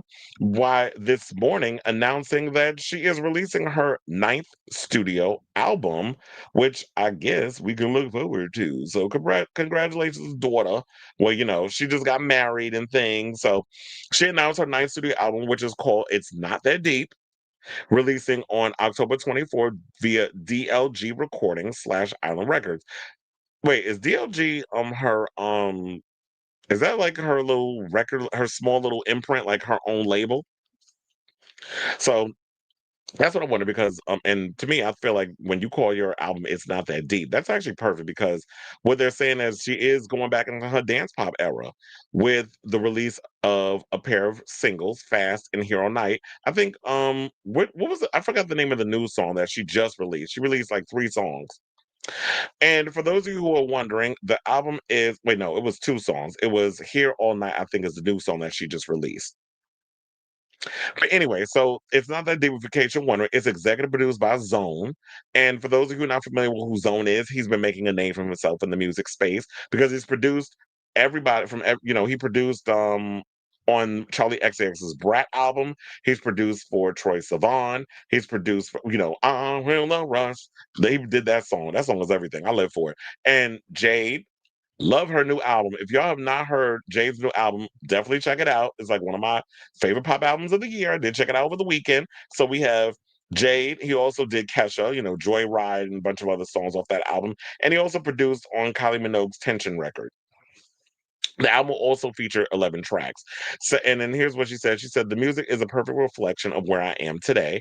I had such an incredible time making this album with Zone, and it was such a free experience to let loose and have fun with it. With my past eras, I often wrote cathartic, music about heavy topics that I needed to process. When I got back in the studio this time around, those songs just weren't resonating anymore because I'm not in that place in life. I'm happy, I'm in love, and I just want to enjoy life and have fun. I realized it's not that deep anymore, and that became the ethos for this album. It's Not That Deep is meant for late nights and dance floors, and I can't wait for you to all dance with me." And I feel like in this era, a lot of people are just releasing dance music. We got Ava Max, we have, like we said, Charlie XCX, and we have, all these other artists who are just releasing dance music. So it does feel like she's kind of, because Charlie XCX had such a big resurgence this year and broke into the mainstream with the Brat era. Everybody who comes after that is like, "Oh, you're trying to copy off of Charlie XCX." Excuse me. I don't think that's what she's doing. I do feel like she is releasing a dance record, and I think the only reason why people are making those comparisons is because Demi has dark hair, but that's always been her hair color. I don't know why people acting brand new and surprised. So the songs are cute. I don't know if I'm 110%. Excuse me. Hold on. Coughing all of a sudden. I don't know if I'm 110% sold on this record, but when it is released in October, I'm gonna definitely give it a gander. I'll listen to it and I'll give y'all my overall review when it comes out. Now, her last album came out in 2022 called Holy Fuck, which was a rock-inspired record that peaked at number 7 on the Billboard 200. Following its release, she headed out on a 34-date tour featuring opening acts Dead Sarah and Royal and the Serpent. Wait, it's Dead Sarah? Wasn't that isn't the person that sings for Dead Sarah? Isn't she now in Linkin Park? Isn't that the same band? And yeah, Royal and the Serpent. Now, outside of music, she recently appeared in the film Toe alongside Rose Byrne, Octavia Spencer, and Simon Rex. The movie premiered at the Tribeca Film Festival in June. Next, she'll release a cookbook, One Plate at a Time, Recipes for Finding Freedom with Food, and that'll come out in March 31st, 2026. So Demi's out here keeping herself busy. she's doing a damn thing in regards to her career.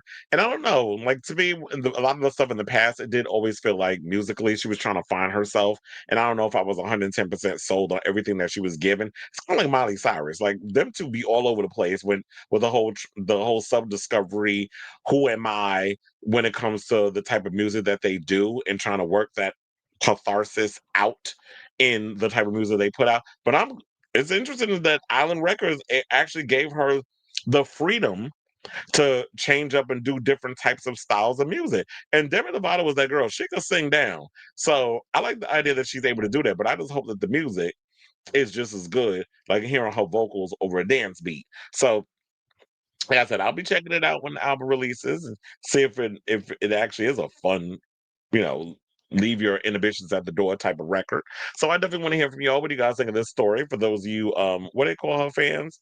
The Lovatics or Love Addicts, I think they call them.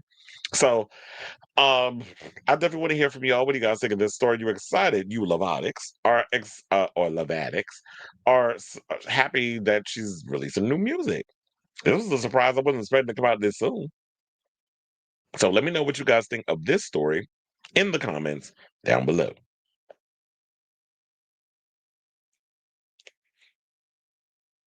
Oh my God, I totally forgot I had the album cover too. The whole time I was like, wait a minute, you ain't put that in there. And I totally forgot that I had the album cover. Yeah, she posted it on her Instagram. So it's right. It's nothing to brag about. Yeah, that's the album cover.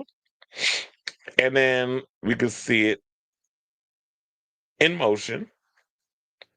Where you can see like they're actually doing the shoot and that sort of thing. So that's the album cover, y'all. In case I wanted to see that over on her social media platform.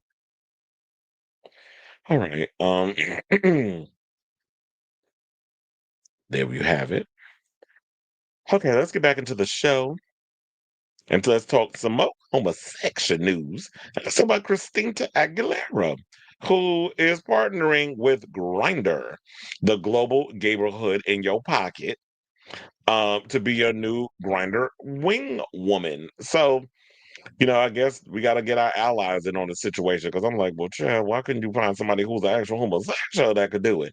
But I guess we need our allies more than ever. Blah blah blah. So now Grindr reveals in an announcement on Monday, that'll be today, September 15th, that Aguilera will be joining the app as its new wingwoman and using her voice as a notification for fans, swiping out the brand's iconic bloop sound effect that lets users know they have a new match. The app will now play the first few seconds of the singer's number one hit song, not come on over, baby. That is so weird.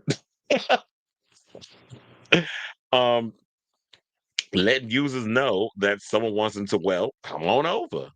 The new partnership comes just ahead of Aguilera's upcoming headlining set at Puerto Music Festival, where she's set to take the stage on Saturday, September 20th.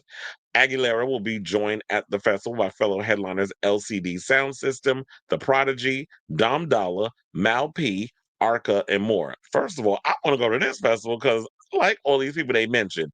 I'm an LCD Sound System fan. I'm a The Prodigy fan. And that's not the rapper.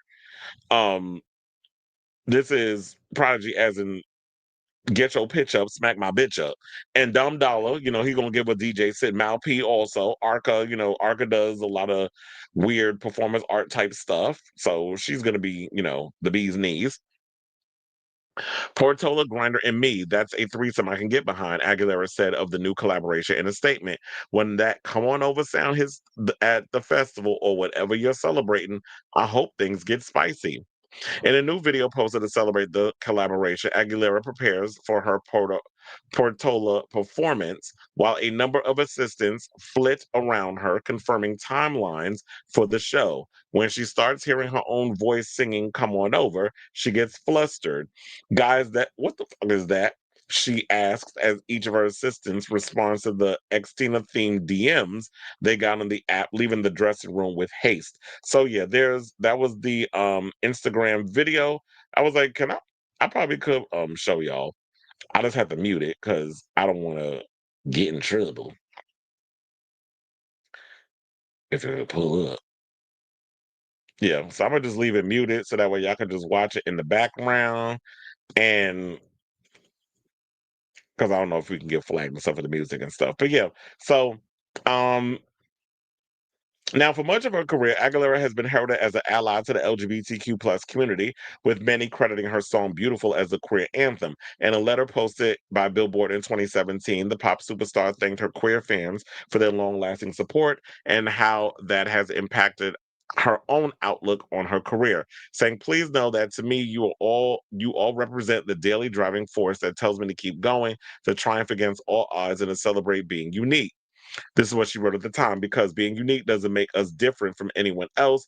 It just makes us more special. Exactly, because I know like one of my friends did not like the word queer because they felt like, oh, it means weird or it's unique or it's different. I was like, what's wrong with being unique? Why do you want to blend in? I would rather stand out. So um I do agree that, yeah, Christina's always been sort of an ally, especially when she came out with that whole dirty era. And the gays were just going through it. You know, them cute ass Spanish boys that was up in that video, and the half nakedness and the chaps with the big, with her cheeks hanging out and things. And also, yeah, Beautiful, which was, she was produced and I think written or co-written by Linda Perry. Um, that song definitely was the anthem, especially the themes and stuff that was in the video. That definitely was the queer anthem of my generation when I was growing up, being around the same age as Xtina and that sort of thing. So yeah, this is one more time. This is the full picture in case y'all didn't see it earlier. So congratulations, Christina. I don't know if I'll be taking I mean, I do have Grinder, but I don't know. I have it on silent, so I don't be hearing when the stuff comes through. But maybe out of curiosity, I might turn that off so I can hear the come on over, baby. So I might want to do that. So I want to hear from y'all. What do you guys think of this story? Will you be for those of you who use Grinder, but use it with discretion, because there's some crazies out here too. So you got to be aware of these type of people that's gonna be hitting y'all up on the chat line and things. So are you here for it or not? Let me know what your thoughts are on this story in the comments down below.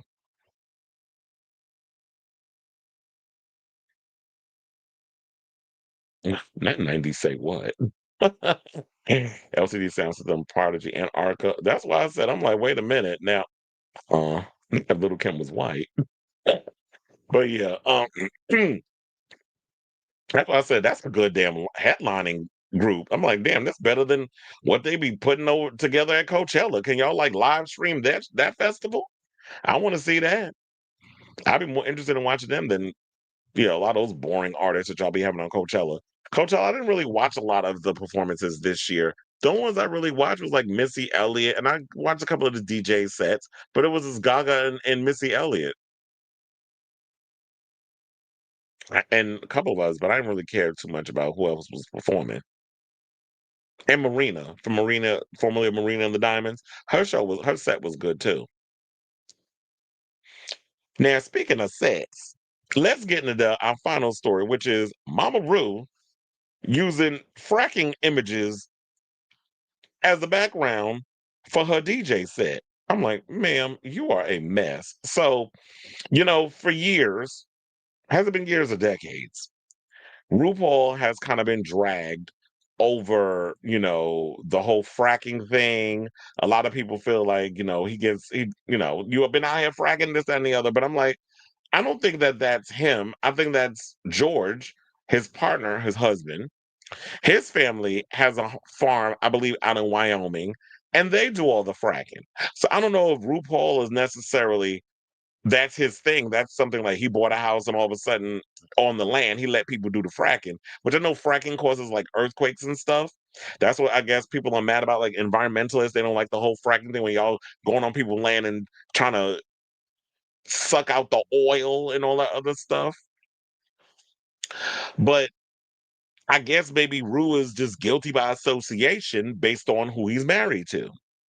So, according to the story I got from Pink News, the drag race host was on the decks at Parc Jean Drapeau in Montreal, Canada on Saturday, 13th of September, and a video uploaded to TikTok the following day showed the set's background, which resembled an oil exploration site.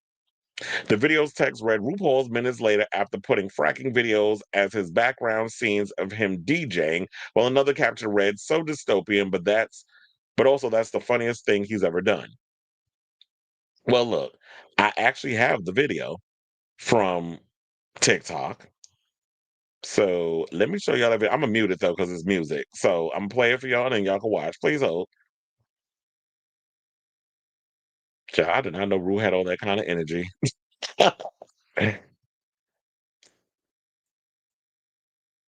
So yeah, they said minutes later, putting fracking videos in his background, and then in the background you actually see the videos.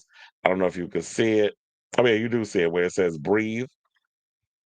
And then in the comments, some people were saying in the finance bro fit, RuPaul was a background character in the fracking episode of BoJack Horseman. I don't know what that is, but I'm like, she wants to be Trixie so bad. Shade. Another person said this is actually hilarious. It kind of is. Sometimes villains serve.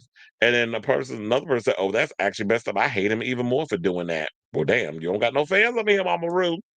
Fracking is an act of shooting water into the ground to break up deposits of shale to access gas and oil. Like, how would you even have video of it? Well, he probably found the video on social media. I'm sure there's people out here who video fracking and all kinds of other stuff, and you put that as your back. It is not that hard to find stuff on social media and use it as a background video.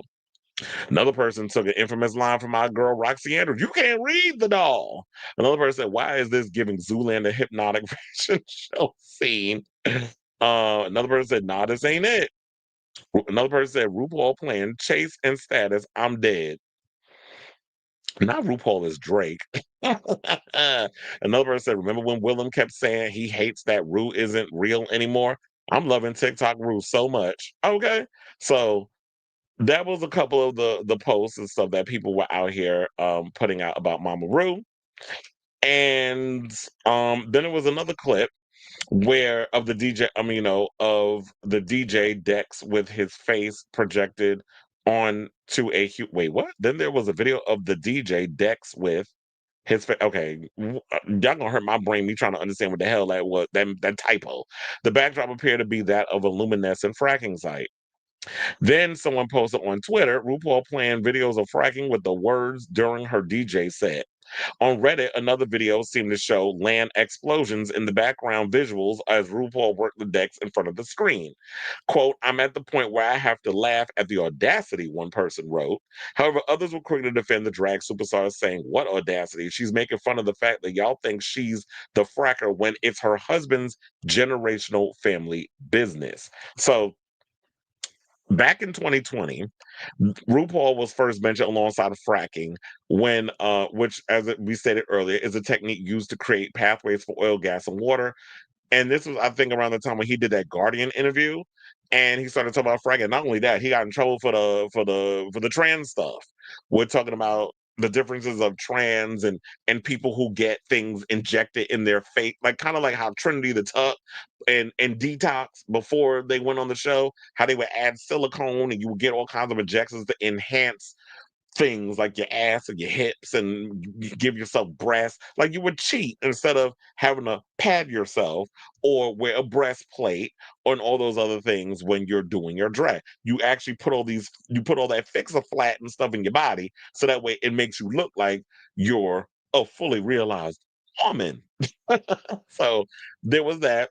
And I think that was the same article all that came from back in 2020. And RuPaul's they tried to seek penance by overcompensating with the whole trans stuff on Drag Race since then, but he got in trouble for that. Now, they said at the time, environmentalists criticized the drag queen for leasing mineral rights and selling water to oil companies on his ranch in Wyoming, where it was claimed there were at least 35 active wells. Now, many people were frustrated by his alleged involvement with the environmental impacts of fracking, which include water pollution and methane release, saying, we lived together on social media 5 years ago. Drag Race favorites Bob the Drag Queen and Peppermint were in hysterics after the former brought up fracking, with both holding up crosses to the camera. And look, I guess at the end of the day, RuPaul is a capitalist. if he's gonna, I mean, they say it's his husband's family situation, but now you got people saying that it's RuPaul's ranch. It's his land. They're allowing the fracking. So I don't know what to believe. I don't know whose land it was. I thought it was Rue's land because George, I don't even think his family is from the United States. I think his man is like from Australia or New Zealand or something or another. So honestly, I think it is Rue's land and he's been allowing the fracking. But if he's allowing it and the people are doing it and they're not shutting him down or the environmentalists are allowing this to happen, destroy the environment, and he's doing it because it's going to fatten his pockets outside of RuPaul's Drag Race and all the money he's accumulating from that and the 800,000 spinoffs of that franchise, then what can we say? But all I can say about this is this, with him using fracking as the background to make jokes, I guess in the words of RuPaul, if you can't laugh at yourself, how in the hell you going to laugh at somebody else? Don't give me an amen to that because I don't agree with the whole fracking thing, but I'm just saying. So I say all this to say, what do you guys think of this story regarding RuPaul and the people coming for him regarding the whole fracking situation and him making light of it at his recent DJ set? I did find out funny. It was like he trying to be Trixie so bad. Ru been DJing for a long time. So the whole Trixie thing, I guess because she was on the show and she's the most famous queen to come out of that show, that would be the comparison. But Ru's always been out here doing DJ sets and in the clubs and performing. I mean, that's where the show RuPaul Drag Race stems from. A lot of it stemmed from what he did in his career, from pounding the pavement in the club scene to becoming the big global superstar that he was for many years until RuPaul Drag Race came along. And then they had to expand beyond that because how many times can you do the challenges that you've been doing without the show getting stale? So I say all this to say, what do you guys think of this story? I want to hear from you, so let me know what your thoughts are in the comments down below.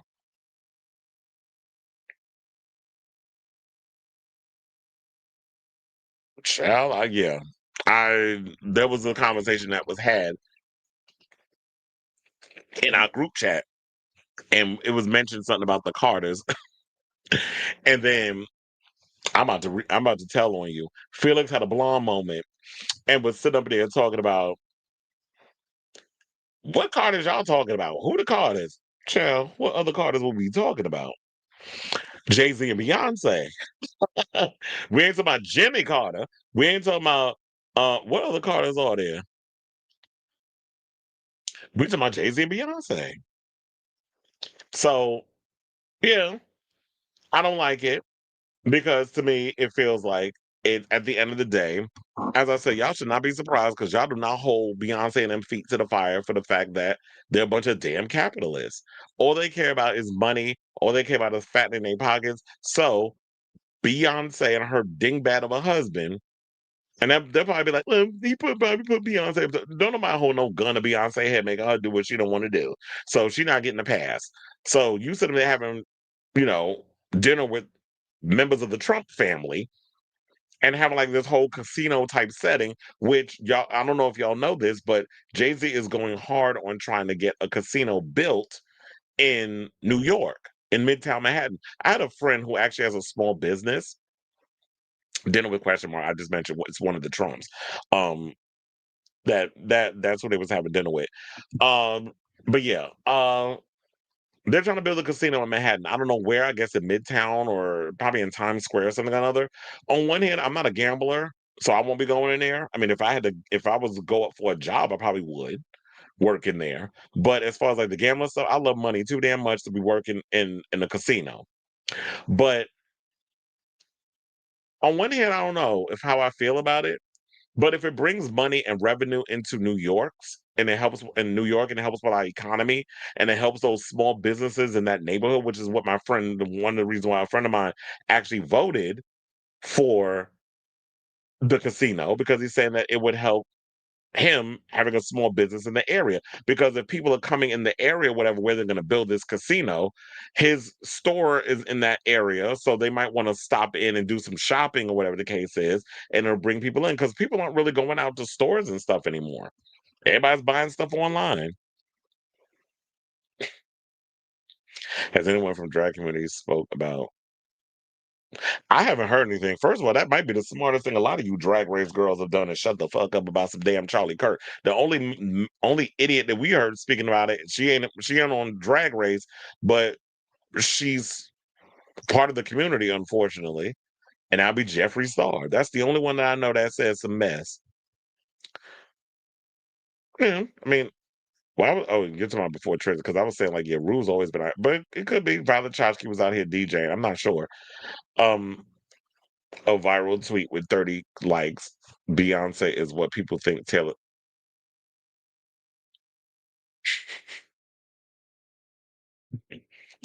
Child. Yeah, but I know they was eating her up online. Beyonce the Residency. Okay. Oh, did she? I may have to watch that. What'd she say? I hope she ain't say something stupid.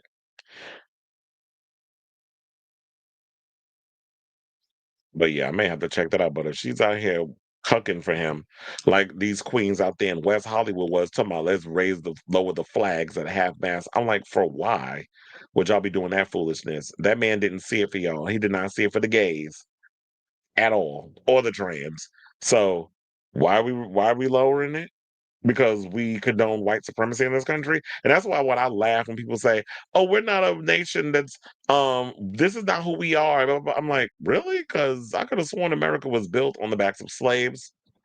You acquired America by creating indigenous genocide. I love how you saltines, you clear folks want to erase history. We're not going to do that on this show. We're not going to erase history. As many times I want to remove books and all this other stuff. We ain't doing that over here. Like, I'm gonna tell y'all the truth. I remember I told y'all one time I got into it with my history teacher in high school. I've always had a mouth on me. Where he tried to say that Columbus discovered America. I went off. I said, no, he didn't. Especially with my family being indigenous and my family living on reservations. No, he did not discover America. So you're not going out here, and then because it was a white man, you're not gonna come out here and spread that misinformation. So the fuck you not. So yeah, there's that. Anyway, looks like we're at the end of the show, y'all. Want to thank you all for tuning in for the latest episode of Chris Avalon Unfiltered. Please hit that like button, that smash button, that notification smash button. Hit that notification bell.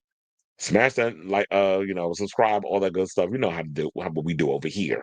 I probably won't be on tomorrow because I got a show to do. But Wednesday, I'm gonna probably have to come up on here and give y'all early one because I told y'all after today was my one day off. I'm literally working from Tuesday to Sunday, but I'm gonna try to squeeze in some shows. Um, I may have to because to pull the topics together, it's gonna be a lot. And the way I put the show together, the clips, the pictures, the music, the videos, all that other stuff takes me hours to put all this together, especially when you're a one-man band. So I may have to need half of tomorrow until I get ready to go to work, and then save all that for Wednesday and give you all a show. And then I'm gonna try to figure out my schedule how I can do all that. Plus, I gotta do my sexual harassment training. It's a lot. So, love you all for watching. Thank you all for tuning in and your continued support. And until next time, ciao, darlings.